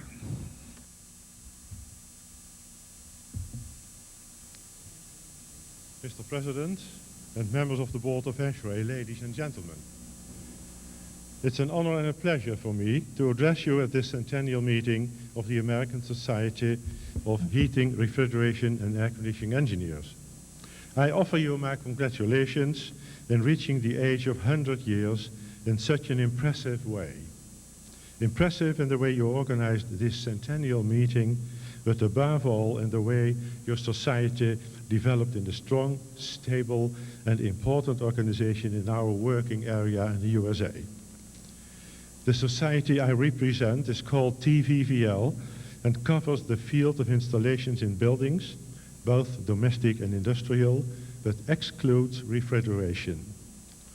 With 1,100 personal members, we are a relatively big society for a small country such as the Netherlands, with 14 million inhabitants. Our society is now 35 years old. 35 years ago was the time when air conditioning really started to develop in Europe. The knowledge from the US gave us an easy start, and later on a specific view on the discipline of air conditioning developed in the European countries. The small bronze statue is the symbol for excellency in education, and I would be glad to hand it personally to you, President Billy Manning.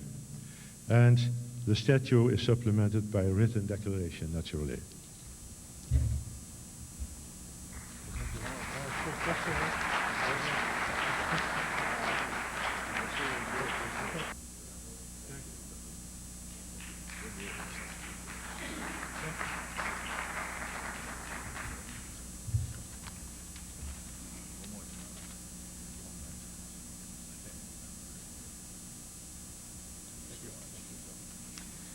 Idea, John Fagel.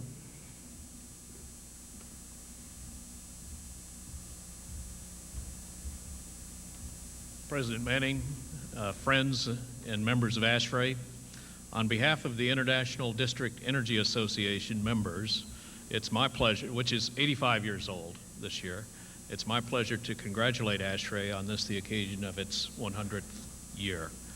There's been a close sense of cooperation between our two groups over the years, which I think was particularly enhanced in 1983 when ASHRAE created Technical Committee 6.2 on district heating and cooling.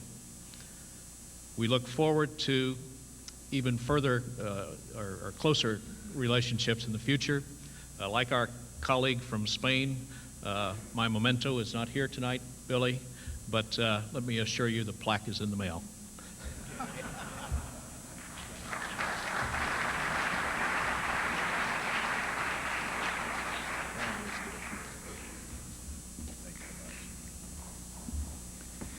Hugo KGH, Zeverzin Perisic.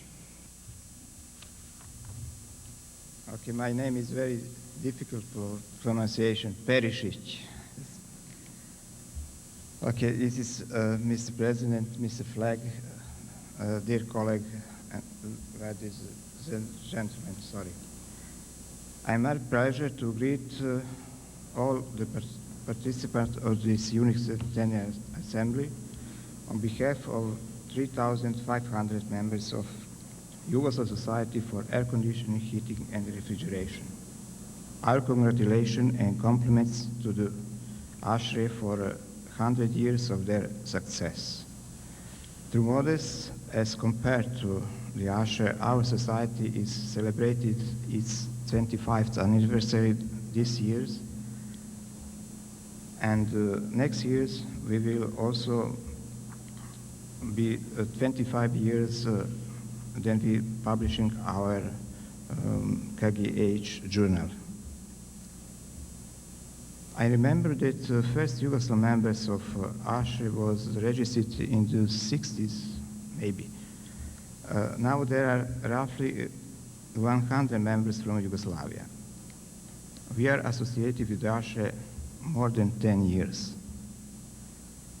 In ending, let me express my sincere gratitude to our dear friends and former presidents of ASHRAE who have visited us as guests and who kept on encouraging us to persist in our efforts. Many thanks to Mr. Koda especially and Mr. Comstock, as well as to charming staff of ASHRAE who gathered us all here in this occasion as well. And I have it more. The board of directors of the Yugoslav Society decided to award the plaque of HVRC&R KGH in our language to the ASHRAE for their outstanding contribution to the science and technology of VHR, HVAC&R from their foundation since 1895. This award, as our society's highest prize, represents a deep appreciation from our members and their gratitude for long-standing cooperation of our societies.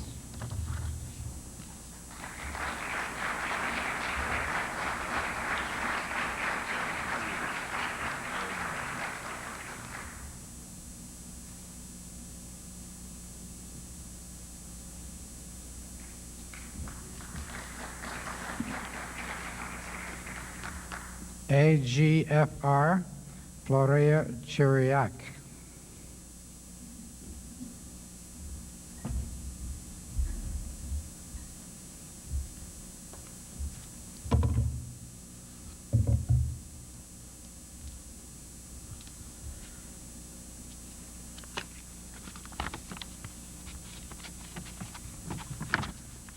Mr. President, ladies and gentlemen, the Romanian General Association for Refrigeration, AGFR, on behalf of all specialists in heating, refrigeration, and air conditioning, express all the consideration and best wishes to American Society of Heating, Refrigerating, and Air Conditioning Engineers with the opportunity of the ASHRAE Centennial.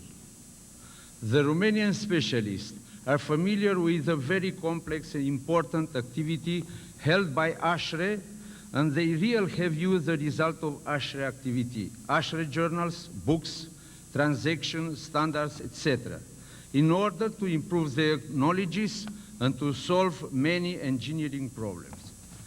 The election of AGFR as an associate society of ASHRAE was received with a lot of enthusiasm by Romanian specialists, and we hope that this event will improve the cooperation and will intensify the mutual contacts between our countries, USA and Romania.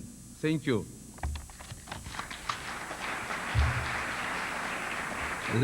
Let me know that now, on behalf of our association, I and my colleagues, this is a Romanian small team who attend this event, to offer to ASHRAE, to the board, to the president, small gifts.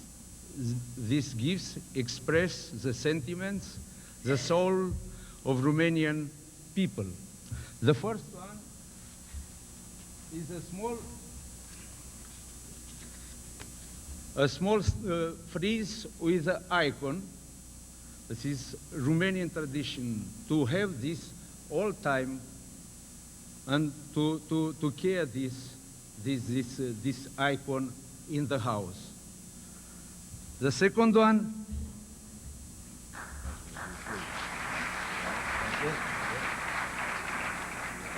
yes.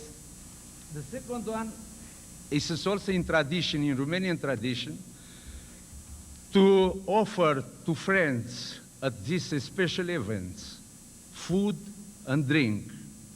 The food remains at the border because it is forbidden to bring in United States food. And it is the custom. But we could bring here drink as a sign of our friendship.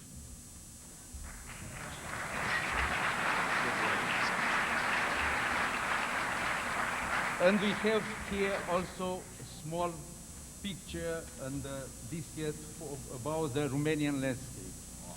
Yes.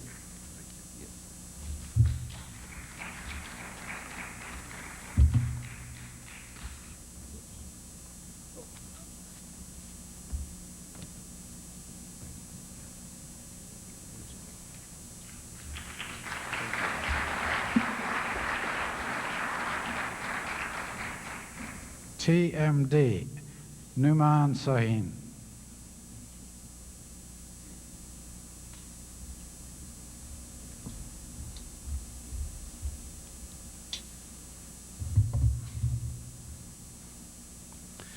President Manning, members of ASHRAE, ladies and gentlemen.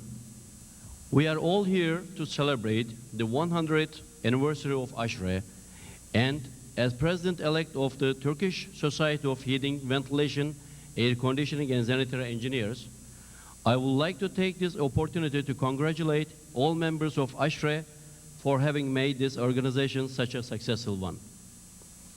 ASHRAE is an organization which brings together both science and technology and is an important bridge for the rapid transfer of this technology between all countries of the world. For me, ASHRAE has three particular strengths. Firstly, it keeps us professionals informed of new developments in the field of HVAC&R engineering. Secondly, it provides learning experiences and direction for young people wishing to enter the engineering profession. And thirdly, it provides a bank of collective knowledge and experience for all of us to draw upon in our professional lives.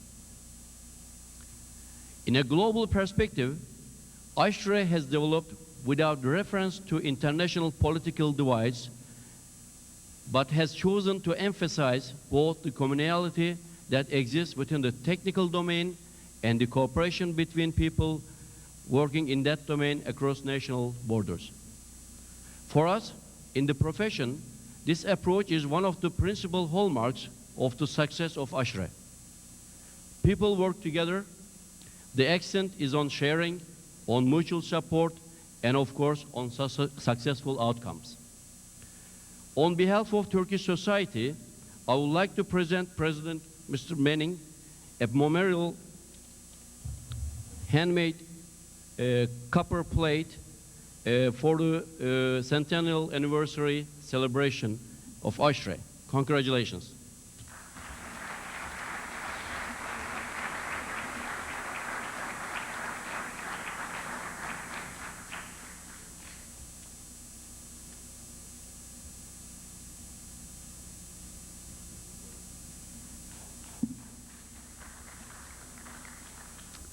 Sitak Peter Novak.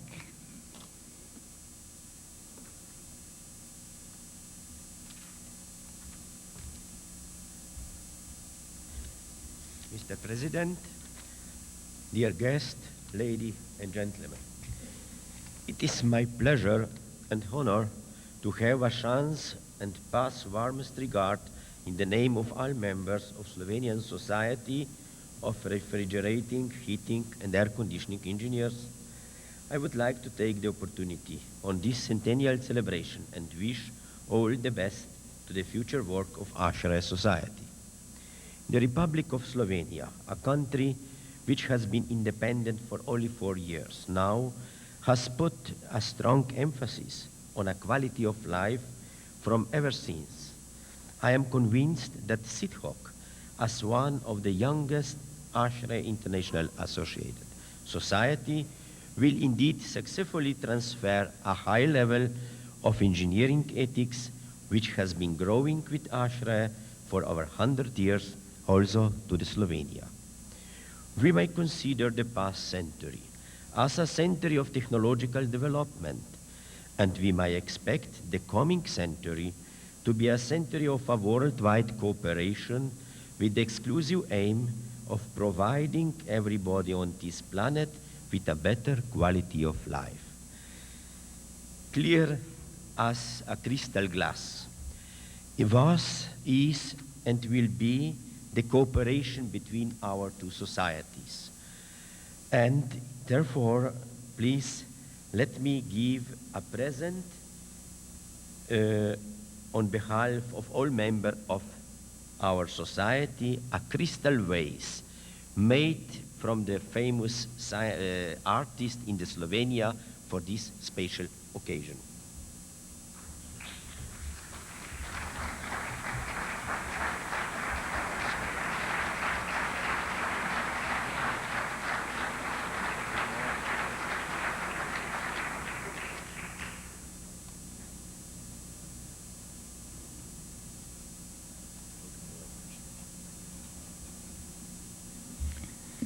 Era John McNabb.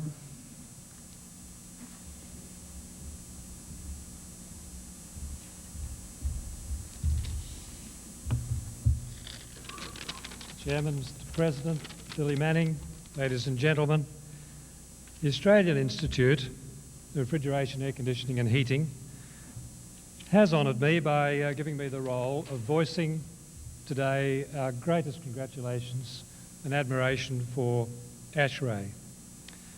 As you know, Australia is down under, and it's appropriate to be the end of the list, at the bottom of the list, I suppose. So you'll all be pleased to hear that, I think. But it's also down under is what is underneath everything, and we think we help to support the world. These have been 100 brilliant years for ASHRAE, and I might add that they've been 75 years for ERA. And our president, Ray Cooper, I know he has already written to the president. He wasn't quite sure if I'd make the 18,000 kilometres, I might add. I don't know what in miles that would be. But he wrote congratulations, and he also wrote to me, because ERA and ASHRAE have a unique relationship. It was forged in the last few years of a special agreement, which in a way could be a model for other agreements between associate societies and ASHRAE. But this agreement is a proactive one on the part of ERA and also of ASHRAE. It imposes special responsibilities. But ERA is taking on the role of supporting and servicing ASHRAE members in Australia in a way which may be unique. There are some 500 ASHRAE members in Australia, and of those, more than about 70% are also members of ERA. So you can see there is a very close association, and I've also had quite a long association with ASHRAE, of course. That's why I'm here on a regular basis. There are some other factors which I think that we should recognise that ASHRAE is doing for us in this world. of our science, of technology, of improving the lifestyle and the comfort, and especially the health today of the people that work in buildings. And we look forward to the global leadership being continued and being successfully brought forward for us all, because ASHRAE is in a position to provide that global leadership and spread the science for the benefit of the health and comfort of our whole community. And Mr. President, I would like to, on behalf of AERA, to ASHRAE, present a book which recognises the history of the beginning of refrigeration, or the successful application of refrigeration in a commercial manner in Australia, and we believe the world. So we're pleased to have that for you.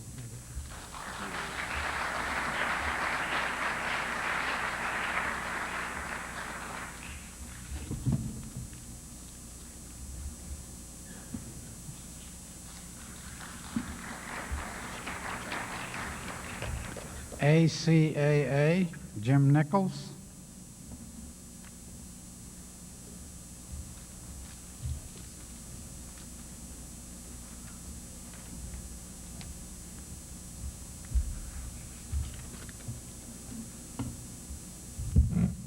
Mr. Chairman, distinguished officers and directors, ASHRAE members, and honored guests. It's my privilege to address you this evening and bring you the very best wishes from Air Conditioning Contractors of America. It's difficult to imagine what our industry would be like today if it were not for the vision and commitment of the 75 people who formed the American Society of Heating, Ventilating Engineers 100 years ago. Fortunately, we don't have to imagine what we would be like. We can enjoy and respect what we have become as an industry thanks to the Society. For all of the 100 years, ASHRAE has established and maintained the high standards, integrity, professionalism, dignity, and vision for itself and as an organization and for the entire HVAC industry. Our world and our society have changed in astounding ways during the last century. Sometimes change has occurred in difficult and disturbing ways during that time. 100 years ago, there was hardly any HVACR industry to speak of.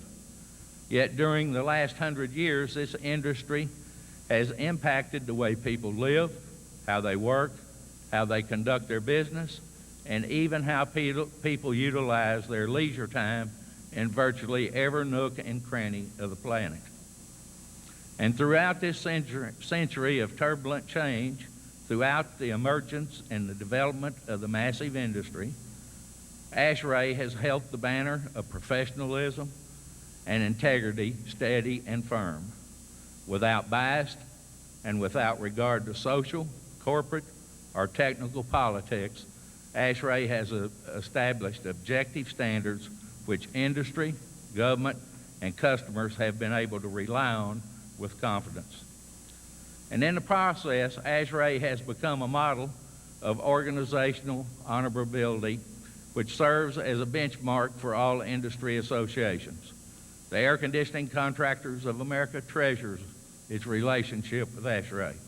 We congratulate you on 100 years of progressive leadership, and we look forward to working with you during the next 100 years.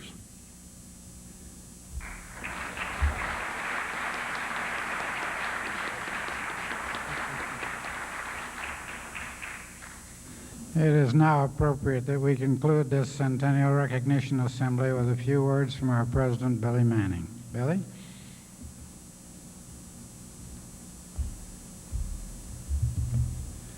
You're probably very glad that Lou said a few words. Ladies and gentlemen, distinguished representatives of the organizations who were present here this afternoon, ASHRAE values highly the close relationship it enjoys with our allied organizations in this country and abroad. Many ASHRAE presidential members have cited the need for international cooperation as we face the challenges of the second and new century. And certainly the display of unity shown here today bodes well for our prospects. Thank you. Thanks to the many organizations who have presented ASHRAE with mementos of this occasion. They will be displayed in our headquarters in Atlanta, and we hope that as many members as possible will visit our headquarters and share the spirit of friendship in which they represent. Thank you for coming. And Lou, thank you for a great job. And we now adjourn this meeting.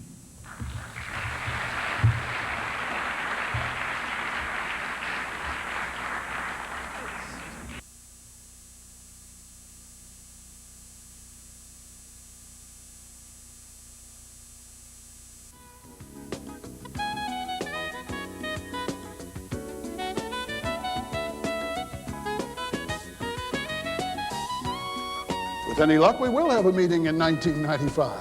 Who knows? And I believe that those meetings will be filled with discussions about creating buildings and homes with temperate climates anywhere in the world.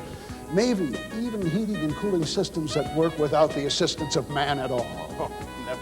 This is going to be an exciting week, and I extend to each of you welcome and my wishes for a great, great meeting.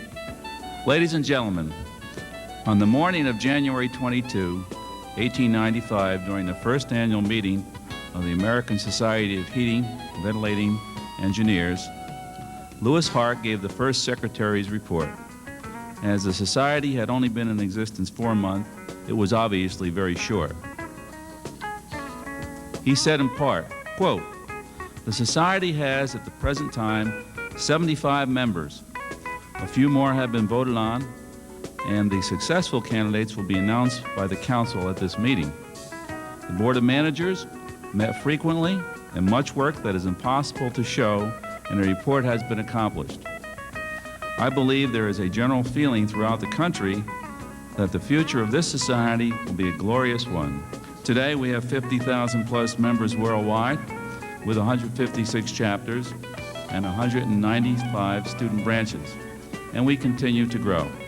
The final awards to be presented this afternoon recognize members whose 100th birthdays coincide with ASHRAE's Centennial celebration.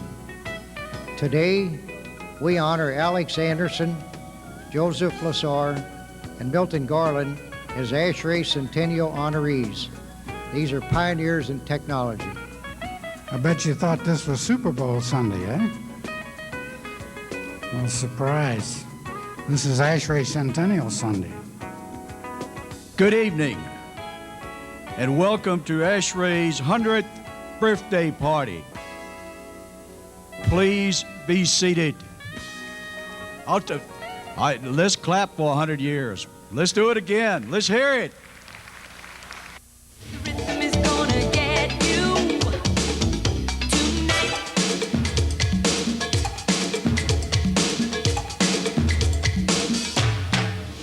You know, on September the 10th, 1894, 75 engineers gathered in New York City. They created an organization that set their profession and the industry on a course which has had immeasurably altered the way of life. We breathe clean air. We live where we choose and comfort year-round. We use products whose manufacture would not be possible otherwise. We eat perishable foods brought to us from all parts of the world. The idealism and the determination of these engineering giants have inspired future generations of engineers to make the world a better place.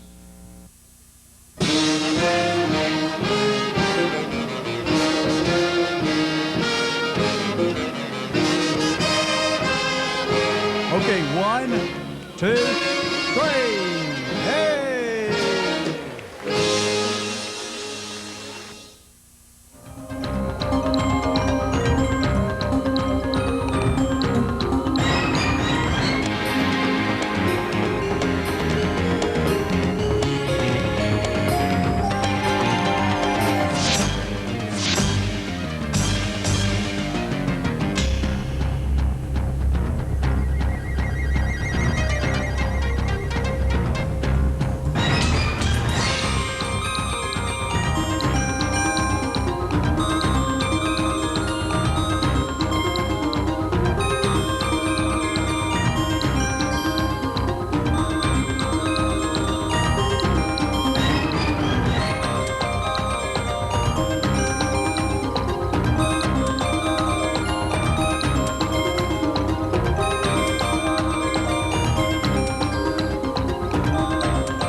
of the American Society of Heating, Refrigerating, and Air Conditioning Engineers. It's basically composed of two societies, one of which was formed in 1894 on September 10th at exactly this site where the old Broadway Central Hotel used to be. The Broadway Central Hotel, some of you may know, collapsed in 1973 in the summer, and it was torn down, and NYU built the law school dormitory right behind us. In 1904, the American Society of Refrigerating Engineers was formed, also in New York City, but a few blocks up.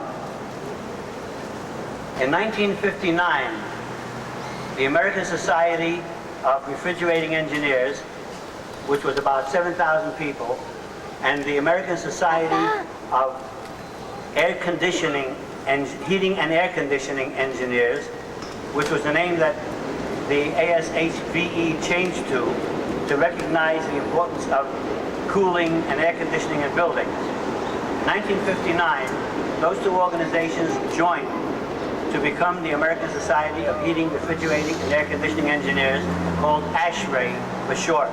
That's a mouthful.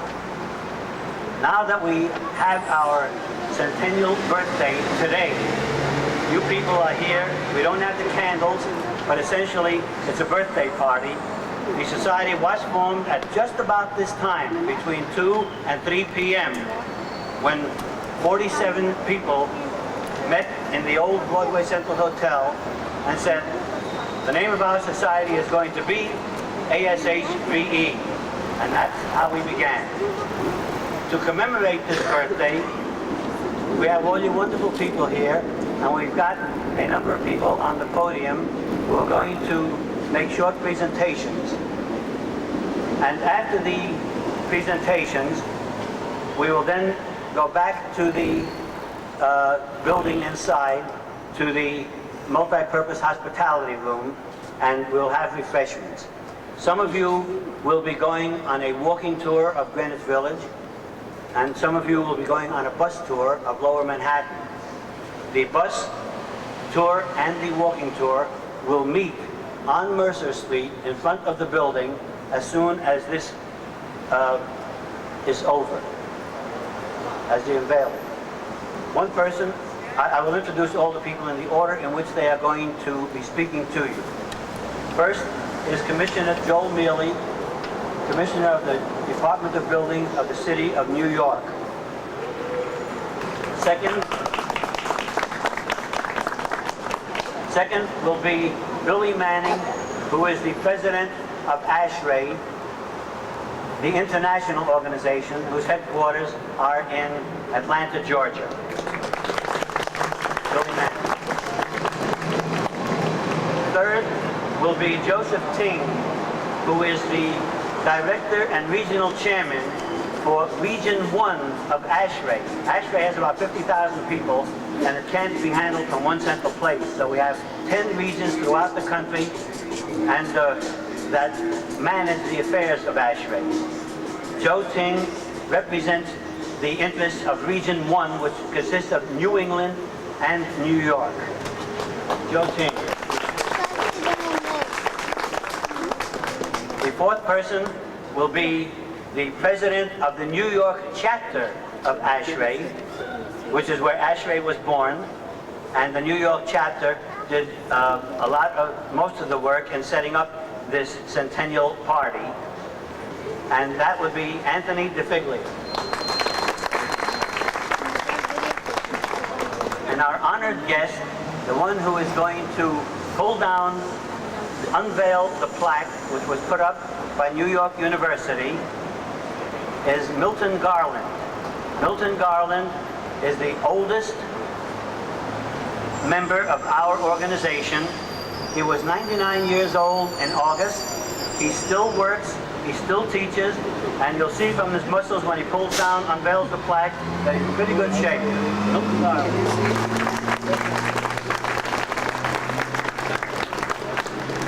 Without any further ado, I'd like to introduce our first guest, Commissioner Joel Mealy.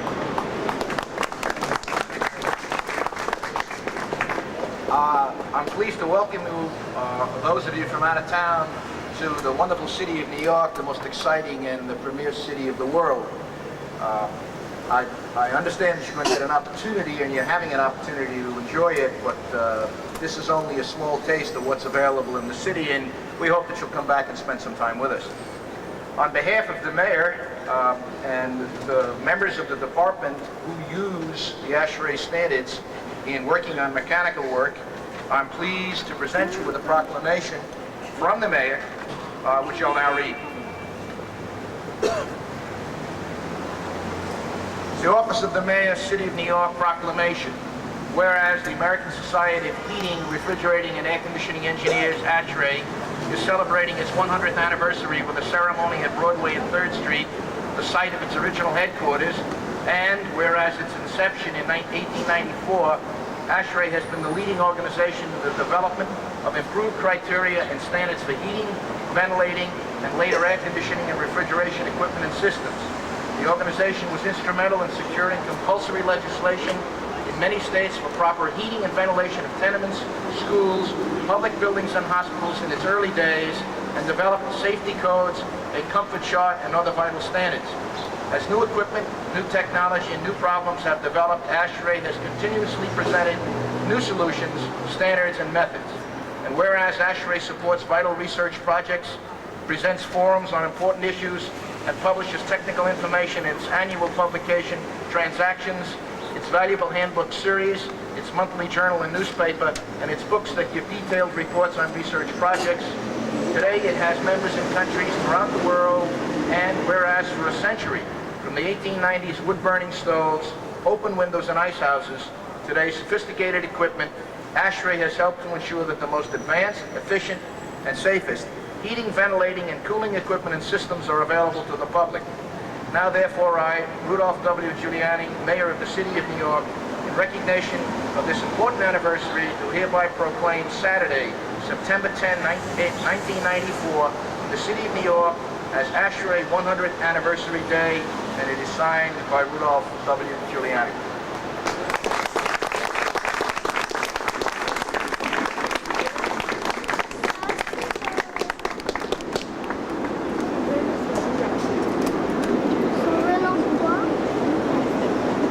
Thank you, Commissioner Mealy.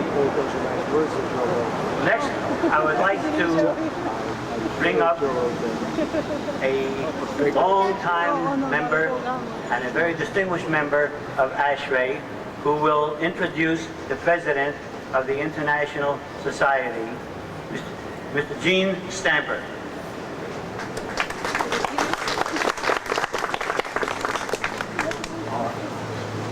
It gives me great pleasure to have the honor of introducing this year's ASHRAE President.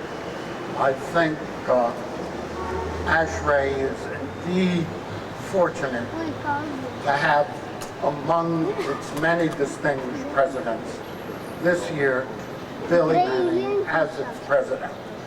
He represents, I guess, all of the things you just heard by Commissioner Mealy, in that Billy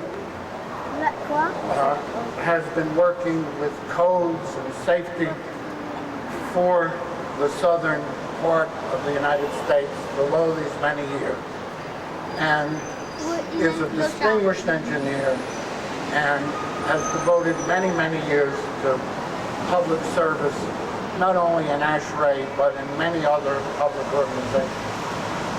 He led an ASHRAE delegation to China. I guess the first one was 10 years ago, and the second, I think, 8 years ago now. And so he has represented ASHRAE well throughout the world. And it just turns out that he is president this year, well-deserving, and someone we can all be proud of. And with that, I'd like to introduce to you a dear friend of mine and someone who works for all of you, Billy Manning.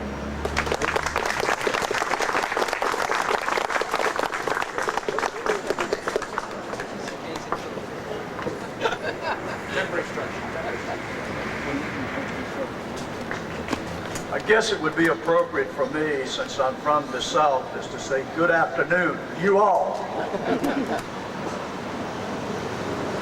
100 years ago, 1894, was a year of great significance for ASHRAE. It was a year the first of ASHRAE's two predecessor societies was founded. ASHRAE is commemorating its centennial anniversary of that foundation with a year-long celebration. Today's festivities marks the official beginning of that celebration. It's astonishing to see the tremendous pace of change in our industry since our society was founded 100 years ago. It's equally astonishing to see the tremendous contributions and the difference engineers have made in our quality of life. Let us briefly journey back in time and look at the world of our ASHRAE founders. In 1894, author and humorist John James Thurber was born, as was author Aldous Huxley. Author and physician Oliver Wendell Holmes dies, as does poet Robert Louis Stevenson. And Rudyard Kipling wrote the enduring story, The Jungle Book.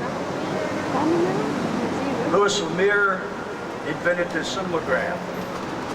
Perlander used a horizontal gramophone disc instead of a cylinder as a record for sound reproduction.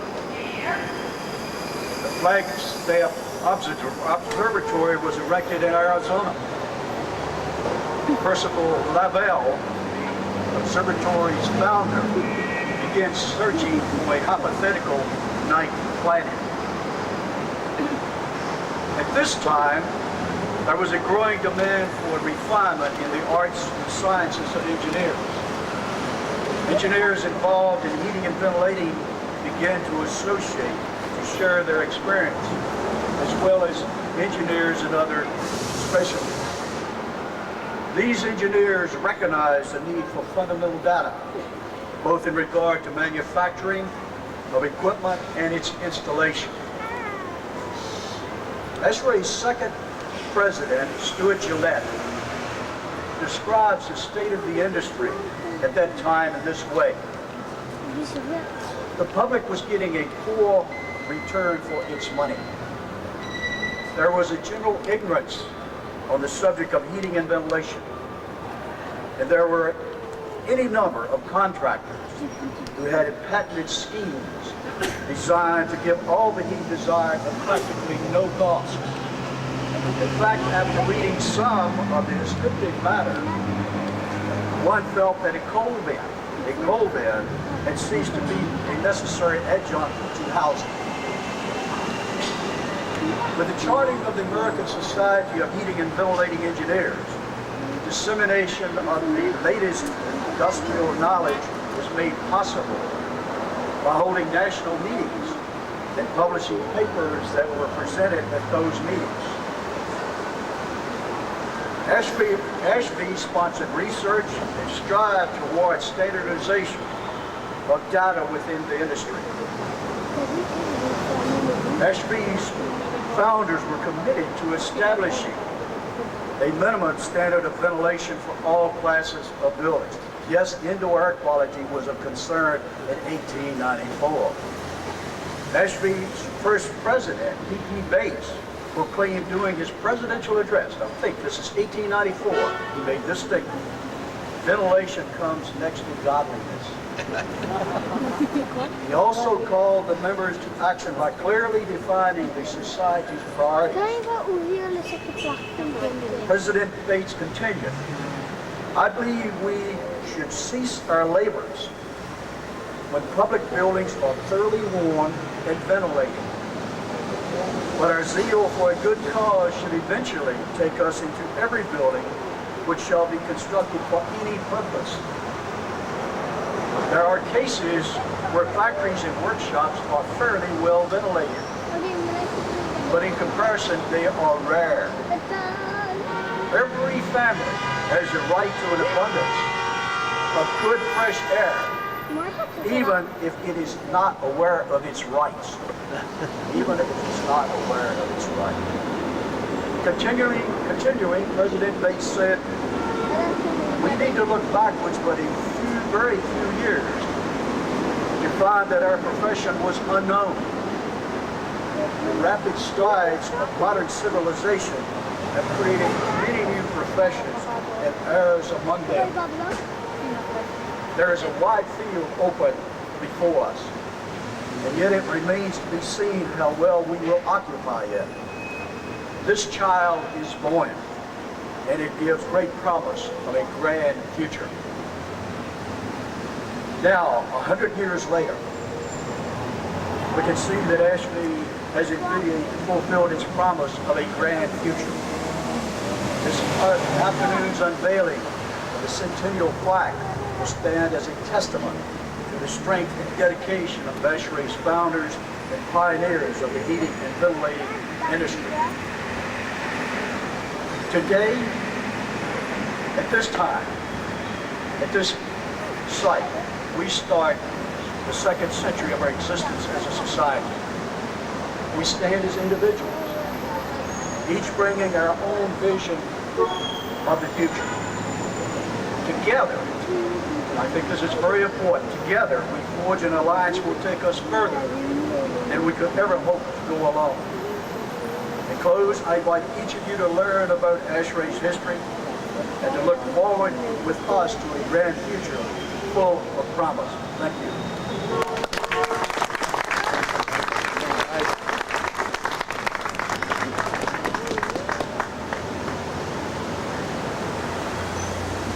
Our next speaker will be the Director and Regional Chairman of Region 1, Joseph Ting. Thank you. They know that I'm coming, so they shut off the light. I think we have the right weather today. Don't you think so? Well, representing Region 1, I also represent North Jersey. That was part of my region. And out of the 6 regions, I take it back. Out of the Region 1, there are 6 New England State, New York State, and North Jersey. So that consists of 15 chapters in this region. Anyway, fellow members, distinguished guests, ladies and gentlemen, there are 2 basic reasons that bring people together: to take note of something that hasn't happened, either to try to make it happen or to prevent it from happening. The second is to take note of something that has happened, either to deplore it or to celebrate it. A celebration is the nicest kind of get-together. Our presence here today is the beginning of ASHRAE Centennial celebration in New York City. We gather here not because we had to come, but because we wanted to come, and we wanted to come because we wanted to be part of this historical occasion. 100 years ago, on this date, ASHRAE was born. This may be hard to believe, but today, back in 1913, the first transcontinental paved road in the United States was proclaimed open. Up to that point in time, parts of the highway from the East Coast in New York or in New England to California were just a dirt roads. That 1930 innovation was the Lincoln Highway. Can you imagine the challenges and difficulties ASHRAE founders had to overcome just to go from city to city?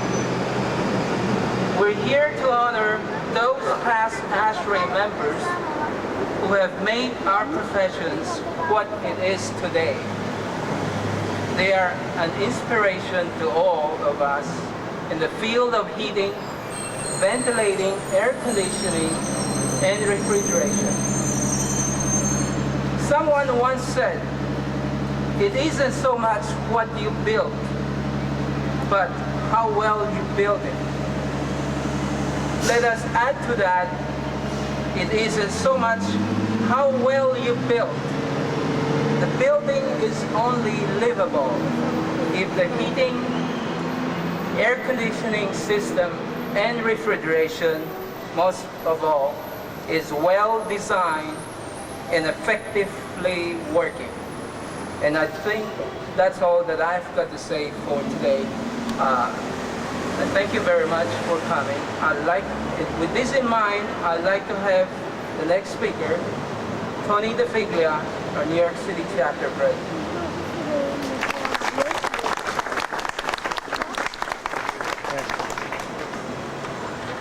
Thank you, Joe. Good afternoon, my fellow members and distinguished guests.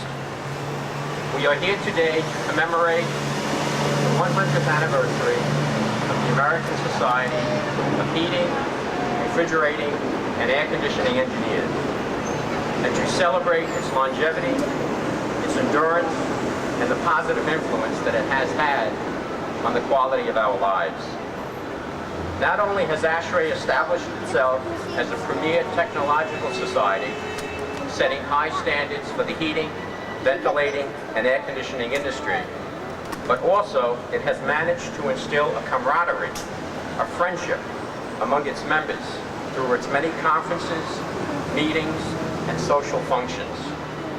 ASHRAE over the years has seen depressions, recessions, and world wars, but still has managed to maintain its direction and high standards of professionalism. It has provided a forum where design professionals, engineers, contractors, and manufacturers can exchange ideas and share experiences and benefit from each other's wisdom. The unveiling of this plaque today not only represents our past achievements and accomplishments, but also our future ambitions, endeavors, and progress for the future. On behalf of the New York chapter, we salute ASHRAE. Thank you.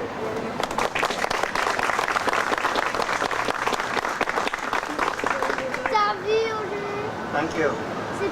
Now, last but certainly not least, our oldest, most venerable, and distinguished member, Milton Garland.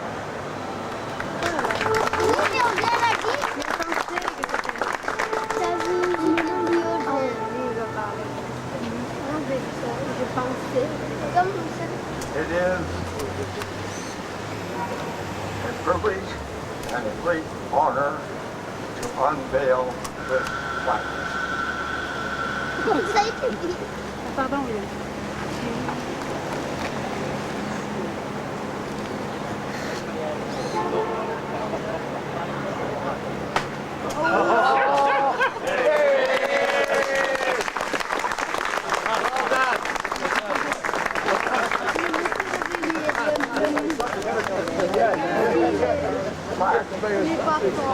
Commemorate those persons who with foresight and with great work 100 years ago today and on this site they generated the American Society of Heating and Ventilating Engineers.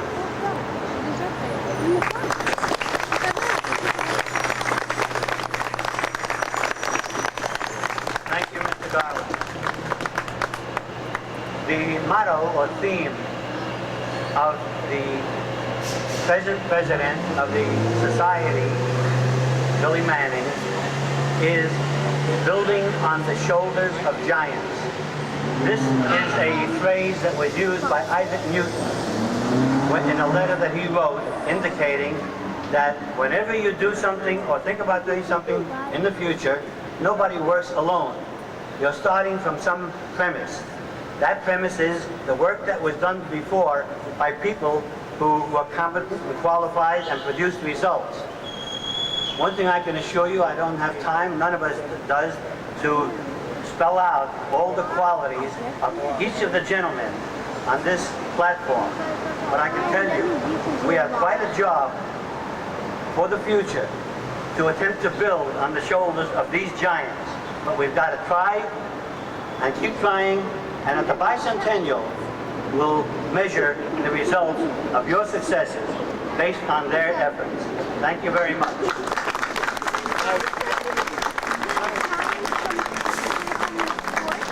The last thing before we close, I'd like to read what it says on the plaque.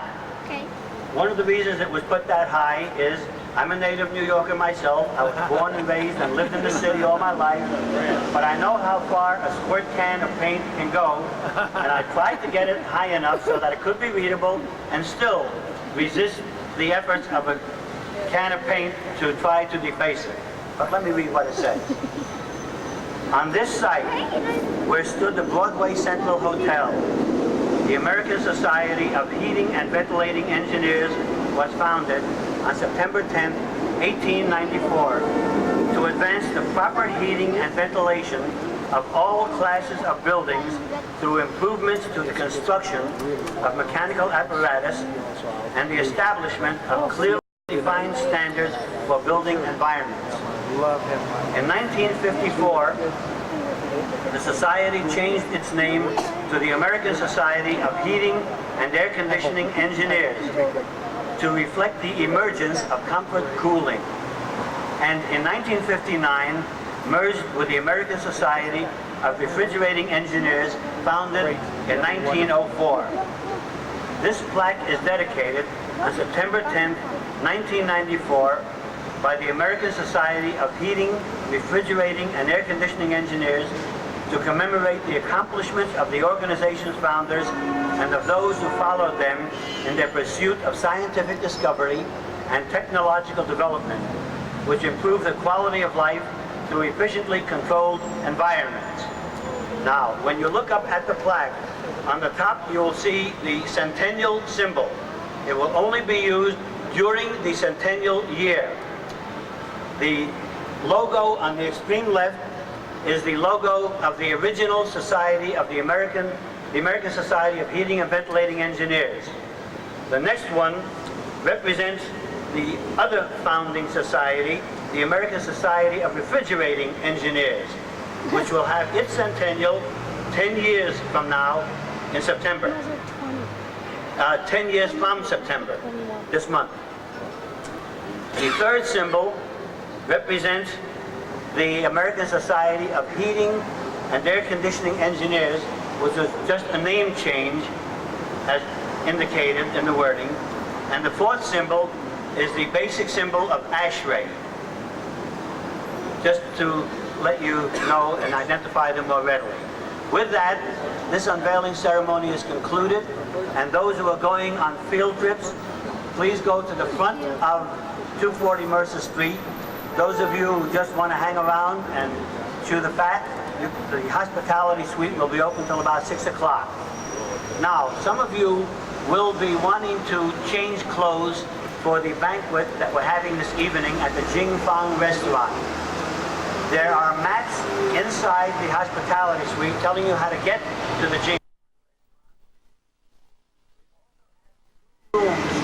At the NYU guest suites on Union Square West, 25 Union Square West, between 15th and 16th Street, for those who have more serious changing of clothes and appearance before going to the banquet. So if you want more information on that, you'll get it in the hospitality suite. Again, thank you very much for being here. It's wonderful to have such a large turnout from so many varied locations. Thank you.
We give you an encore, but we're hungry.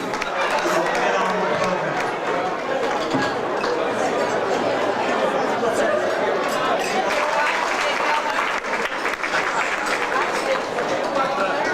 I'm extremely proud tonight to report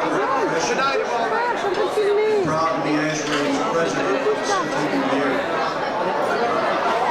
Today's festivities remind me of a comment of Senator Kennedy, who said that few will have the greatness to bend history itself. But each of us can work to change a small portion of the events. And in total, all of these actions will be written in the history of the generation. How appropriate this statement is when applied to the work of our friends and founders of the society.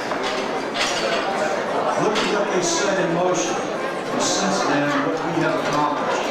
It is indeed astonishing. For 100 years, ASHRAE's leadership has continually put new technologies within our ranks. Engineering giants of the late 19th and 20th century said humanity on the journey from this era would be no turning back, no turning back.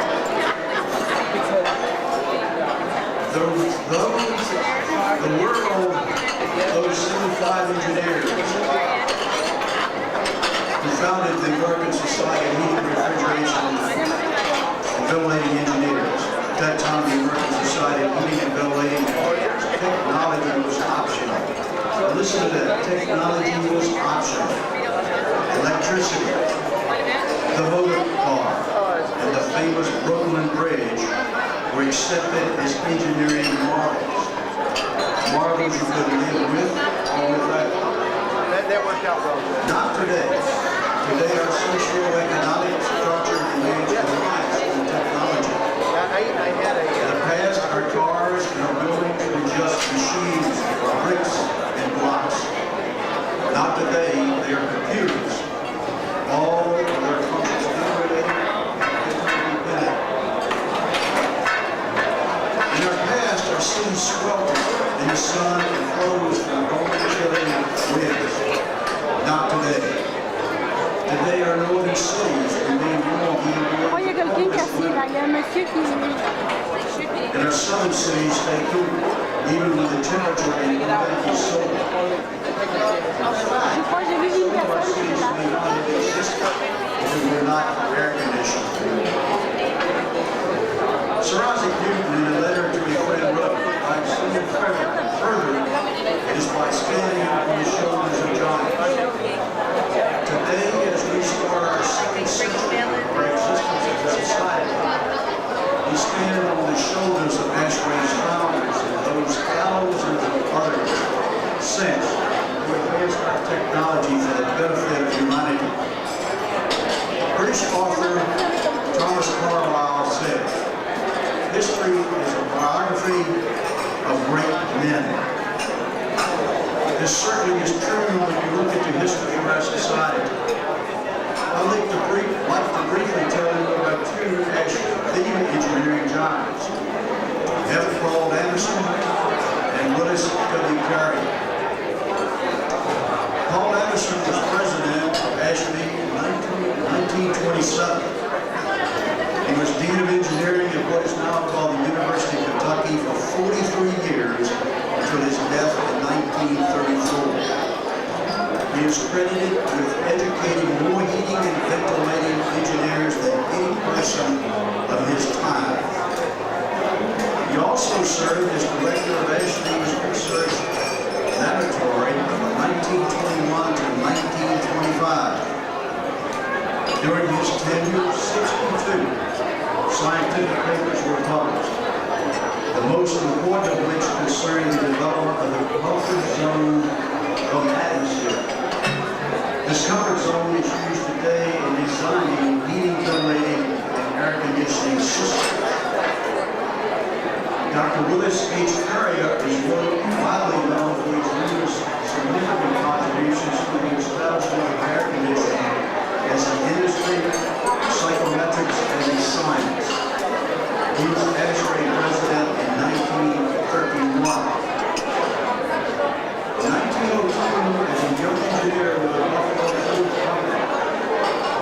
developed equipment to control humidity in a Brooklyn training plant.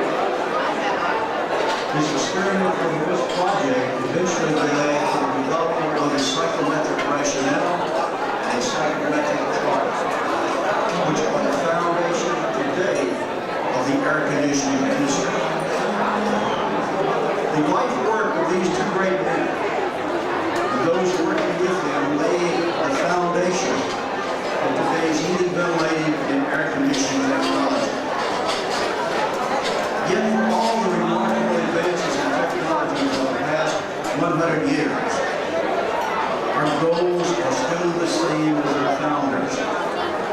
Respond to the needs of control indoor environments that are economical in both original investment and operation, and that provide a high degree of reliability and safety, with no adverse impact on the world environment. We must continue to advance technology for the benefit of humanity. As we journey forward into our second century, we gain a better perspective from studying the stories of the engineering giants who came before us. I'd like to conclude my comments by quoting the words of ASHRAE President Samuel R. Lewis, which are as true today as when they were spoken in 1914. He stated, by the inspiration of this society's conduct, many of us may climb to the heights of our narrow valley and view the distant peaks of achievement in a perfect perspective. 100 years from now, the ASHRAE's members look back to see that each of us has changed a small portion of events. May the total of all these acts write the history of our generation. And may this history provide inspiration for those who will stand on the shoulders to view the distant peaks of their future achievement in a perfect perspective. Thank you, and have a good evening.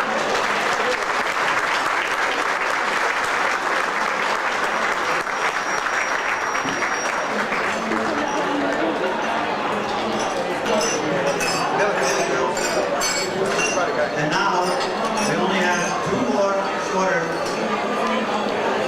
talks. Let's bring up Joe Ting, Lipton Region 1, and he has a few words to say.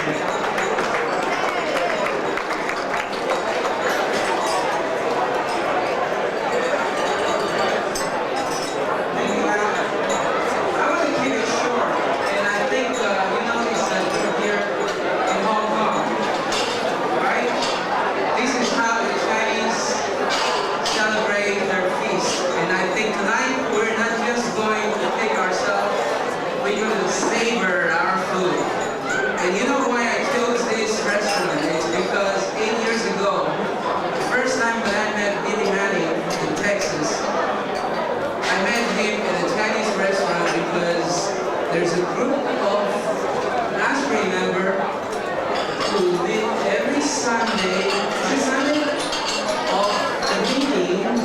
So if you guys want to have good food, join them. There were two groups of ASHRAE members who went to China. And I think earlier somebody mentioned that he headed one to China in the 80s. So tonight we're going to have those 10-course meal. As you can see, the menu is on page 3. I'm getting old, so I couldn't see it too far. I gotta put it a little bit far. Page 3. And it's both in Chinese and English. So, with that in mind, I think that's something else to also mention to everybody. And let me start with my thank you note for all those people who make this happen. The Centennial Planning Committee. I take this opportunity to express my gratitude to all of those people who have worked hard in organizing this great event. My special thanks to the following members. Can I have Tony DeFiglia stand up, please? Tony is the president of the New York chapter. Dean Ladika is the past president. Is the president-elect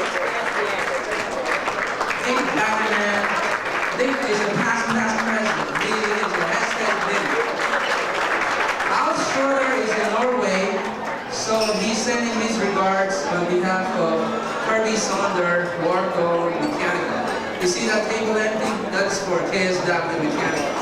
Right? Al did a lot of legwork with all the consulting firms and all these people to get the firms. Al Nicholas, the past president also. And last but not least, we got Al over here. He is even way past before Dave Batten, okay, as president of New York Chapter. Now, this is my committee. It's a very unusual committee within the Region 1 event. So whatever they say, it's a New York Chapter event. It's also Region 1 event. Right? Without your personal commitment, I don't know which Al, I leave the benefit of the doubt to the 3 Al's. Patience, perseverance, and persistence. It's their persistence to make this happen. This event would have not been a reality. And thank you and all your respective staffs for coping with you during these past months of preparation. Now, I would like to express my gratitude to the following corporate sponsors. Andover Controls, they're not here, they wouldn't be able to come because they're out in Massachusetts. Carrier Corporation, probably out in Connecticut, and Johnson Controls, Milwaukee, Honeywell, we got Honeywell people on the check with Honeywell, representative, say about Honeywell. Good. ISS Energy Services, you see those buttons that you've got, that came from ISS Energy Services. Right? We have KSW Mechanical, as I mentioned, we have Landis and Gear Powers. They say it's too hard for them to get up here, so we don't have Landis and Gear. Plaque International from Minneapolis. I think they're over here. See, come on. Okay. We got the train company. They split it up in different people. Those guys from La Crosse are over here, and those guys from New York are here. Come on. Give us a hand. They also represent the train building automation system division. York International. Is there anybody from York? York International? Oh, we got somebody from the division of York, Milton Garden, and his wife, all right? They probably represent York. And we have TSBA. Where's the TSBA table? There you go, TSBA. You know, this corporate sponsor and some of the others, if I didn't mention, make this happen, okay? Without their generational contribution, this is almost impossible. And I can tell you, to all of you who came to witness this historical event, I express my gratitude for your participation and hope you are having a good time and have enjoyed and going to enjoy probably. I know you purposely didn't feel that long because you know how we do it in China and South Pacific. You know, you got to create that appetite. So you're going to give up, all right? But anyway, I want to acknowledge the presence of the following persons. I know that Commissioner told me that he cannot come over here this evening. He tried very hard. Okay, it's a last minute, so we apologize for that. But I think he was with us this afternoon. Of course, President Manning and his wife will come. But we'd like to send greetings to her, Shirley. Treasurer James Hill, thank you for coming from Washington. Executive Director Frank Coda and his wife, Shirley. Director of Communications, Steve Armstrong. Thank you for coming. Region 8 BRC, our good friends Jack Roberts and his buddy there from Region 10, our BRC from Region 10, Sydney. We have the Executive Director, Scott Bob, and Marjorie, as well as all of the other founders. I just want to mention all of you who made a special trip to join us in this celebration. I know that all of us are hungry right now, so I'm not going to elaborate any further. I just want to leave something with you. Acknowledge that today is the birthday of Arnold Palmer, a great golfer who was born September 10, 1929, the year before the Depression. He once revealed the secret for the style and efficiency with which he played golf. The Palmer method is, those golfers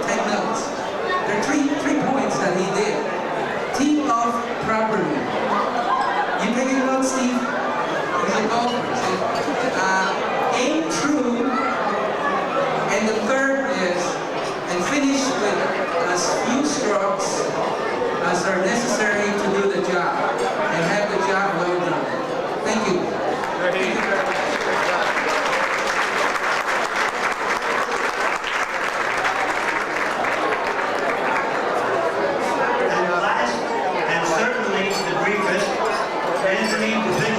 President of the New York chapter and the official host of this dinner event.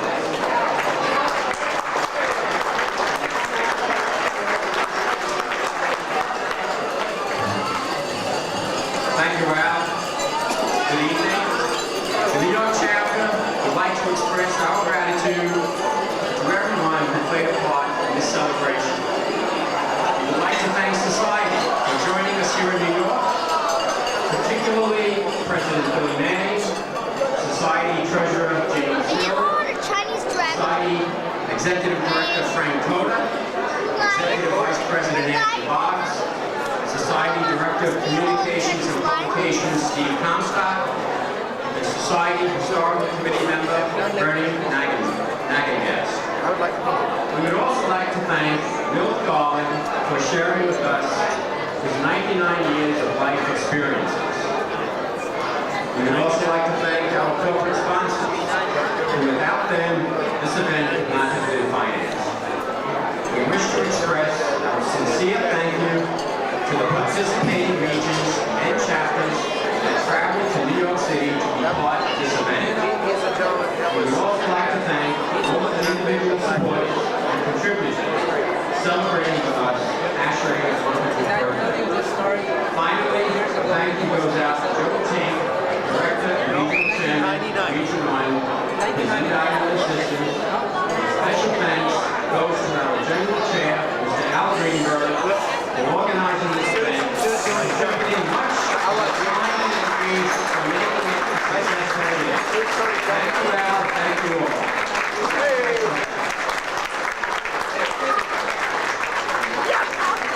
All this hard work, including Andre and Sherry, and the work continued like this afternoon, folding all these booths. Isn't that great?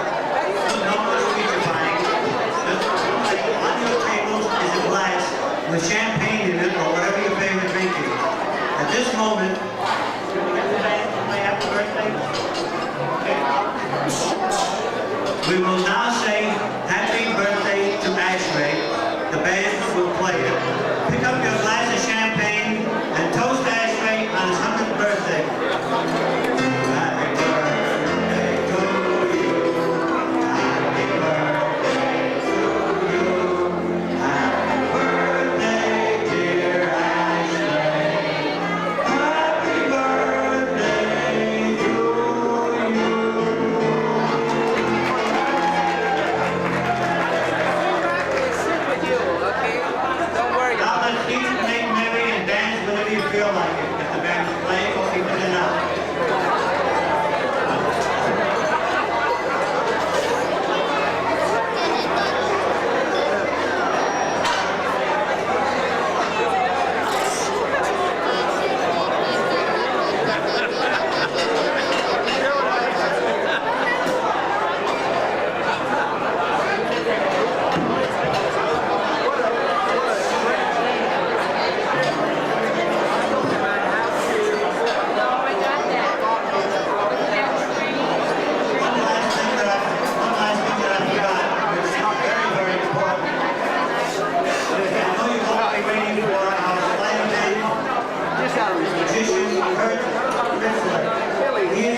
want you to frame it right from here up, all right? I have two cards here, two playing cards. Here's one, and here's another one. All right, this one has a red back, this one has a blue back, all right? Now, watch closely. I'll put that right on my sleeve there, all right? Now this card gets put inside this one, all right? In other words, watch. This one is inside this one, all right? Watch close. I'm gonna wrap this around like that. Now keep your eye on it. All I do is wait.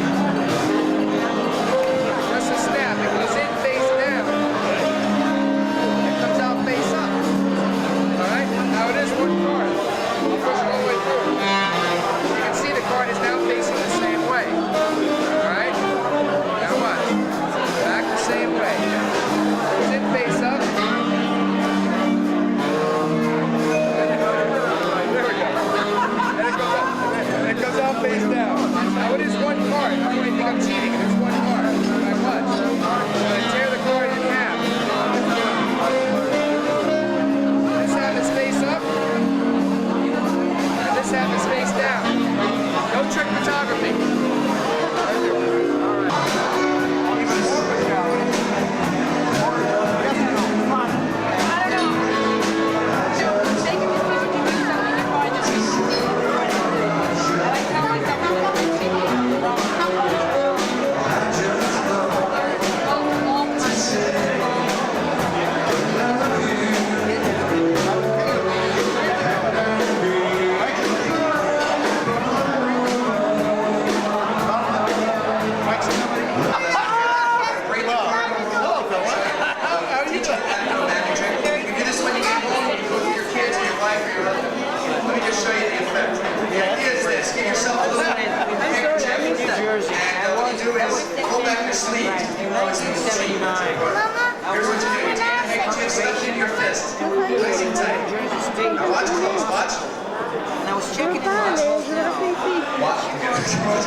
Snap your fingers, and it changes to an A. I got the same reaction when I did this for my dad. No, save it in bills. Now, normally when I do this, people go, like 2-3 days. At the same time, ready? And we want to go and meet someone. Incredibly good. Does anybody know how this is done? I do this all the time, and people always say to me, especially the ones who sit on the side, I know you're sitting on the side. It's done with a plastic egg. See, it was laid by a decoy. Now, I want you to watch closely. There are 3 things to remember when doing this effect, and I'll show you. Now, watch closely. Normally what happens is you stuff it in, you snap your fingers, and it jumps into your pocket. That's the premise, right? Here's the idea. You actually have 2 handcuffs. This one hangs in your pocket. I'll leave it hanging out for like a visual aid. So what you do is this. You hold this, now this is magic terminology. You hold this like a 2-finger tuck. See how natural that looks? Especially if you're stuff it in like this. Now there are 3 things I want you to remember. Number 1 is always use silks that are the same color. I did this when I was about 12 years old. I used a red one and a pink one. The effect is very obscure. Second thing is always make sure this is very deeply inside of the egg. It sticks out. It's just like, all right? It's for the band. Oh yeah. Third thing is always make sure that, like I said, It's a very interesting story. This is deeply inside of your pocket. I left it hanging out. That's just for the visual aid portion. She was sitting with her mom. This is the best part. You were keep the hole on this side. In France, it's plastic. right? And if they ever burn you, they say, I think you're using a fake egg. No, because I missed my train. I came from Switzerland to go to France. You snap your fingers. You can actually take the hole. When I was in and if you're a good magician, you can actually peel it off the egg. Now it's the You take the hole. city in Stick it on your forehead. And then you take the egg. Now, to prove that it is so instead of getting on the you express, actually take it I got on the milk run. and you crack it into a glass. As you bow your thunderous applause. What a man! What did he do? I try to teach and educate as well as entertain. Now, incidentally, after I do the show, people say, well, that was amazing. Where'd that other handkerchief go? If you remember, there was 2 of them. It's actually in the hole. Just gotta peel it out of your head. That's the embarrassing part. Anyway, that's it. Thank you very much. I appreciate it. A few young Hawkins over here. Would you like to come up and help me for a second? Come on up here. Yeah, come on up. Give him a nice round of applause. The young representative. Now, for those who haven't met you yet, what's your name? William. Everybody say hi, William. Bill at home. Is this your first time on stage? I asked him that because I have a little friend with me, and I brought with me a little raccoon. He's actually a coon squirrel. Have you ever seen one? Have you ever seen a coon squirrel? No, be careful. They might just stand back. Can everybody here sign? Did you sign? Don't get nervous. Look at all the people. Now, I want you to...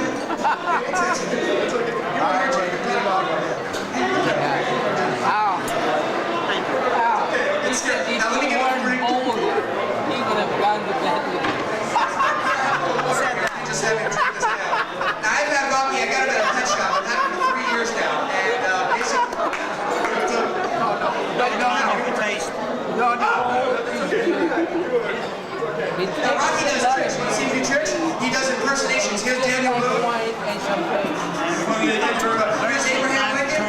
Scott Zillett. Brooke Shields. That's okay. Now, I'll tell you what. You can watch it on the videotape. Are you a good reader? Are you a good reader? All right. Now, this is not even magic. This is an illusion. I'm going to do this in slow motion. Pull your sleeves back so we can be working together. All right? Now, watch this very closely. The closer you watch, the more you're going to get fooled. Now, you're a good reader, right? Does your dad read a newspaper like on a Sunday afternoon? Because he all right. Now, I want you to keep track of the number of pieces, okay? Move my back here a little bit so you can see this. All right. Now, a single sheet of newspaper. If I rip this in half, how many pieces do I have now? Two. No, just two. They double after each tear. Now watch very closely. Watch. All I do is tear it in half. Keep track of the number of the pieces. Now we have 4. They double after each tear. Okay? That's 4. And let's see if we get one more tear. Let's do more tears out of this. Watch very closely, especially with the camera up there. Watch. How many pieces do I have now? Keep track? No, hey, we have 8 now. Right? 8. They double after each tear. So 8 plus 8. Keep that in mind. Watch it again. Let's see if I can get another tear out of this. Now watch. Now make sure the pieces never leave your sight. Does it look like I'm really tearing this? It's not magic, it's an illusion. You see the difference in a second. Alright? Now what grade are you in? 3rd grade? Okay. Now I'll tell you what I want you to do. I want you to just keep track of the number. Keep track of how many pieces we have now. 18. Very good. Okay, good. And now the tough question. This is where we test his math skills. How many pieces now? He's gonna make up this as well. How many? Oh, I think you just... Oh, hold that up in the air. That's like a little receipt. Right? Don't worry about it. All I do is go like that. I say the magic words. Watch very closely. And the paper will go back to its original pristine condition, thereby causing any intelligent audience to burst out in spontaneous applause. There we go. Thank you, Mr. Grant.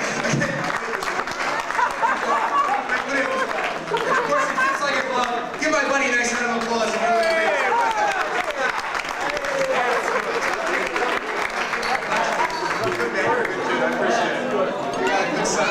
Now this next thing, I invite you to watch this as closely as you can. This has to do with sound. I won't say another word. I just invite you to watch. This is strictly a visual effect.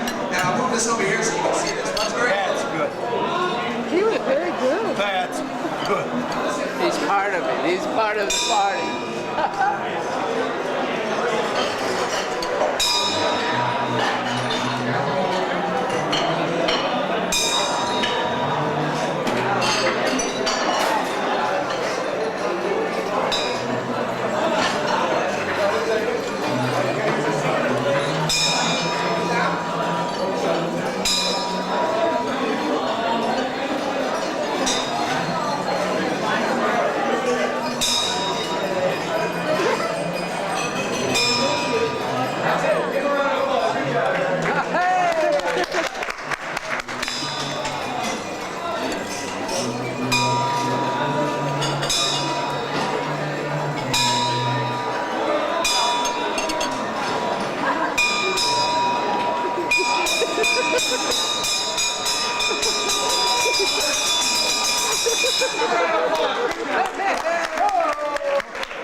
should know how Jeff and I met. It was on our trip coming back from Atlanta. He was the vice president of North Jersey and I was vice president of Northeast Chapter.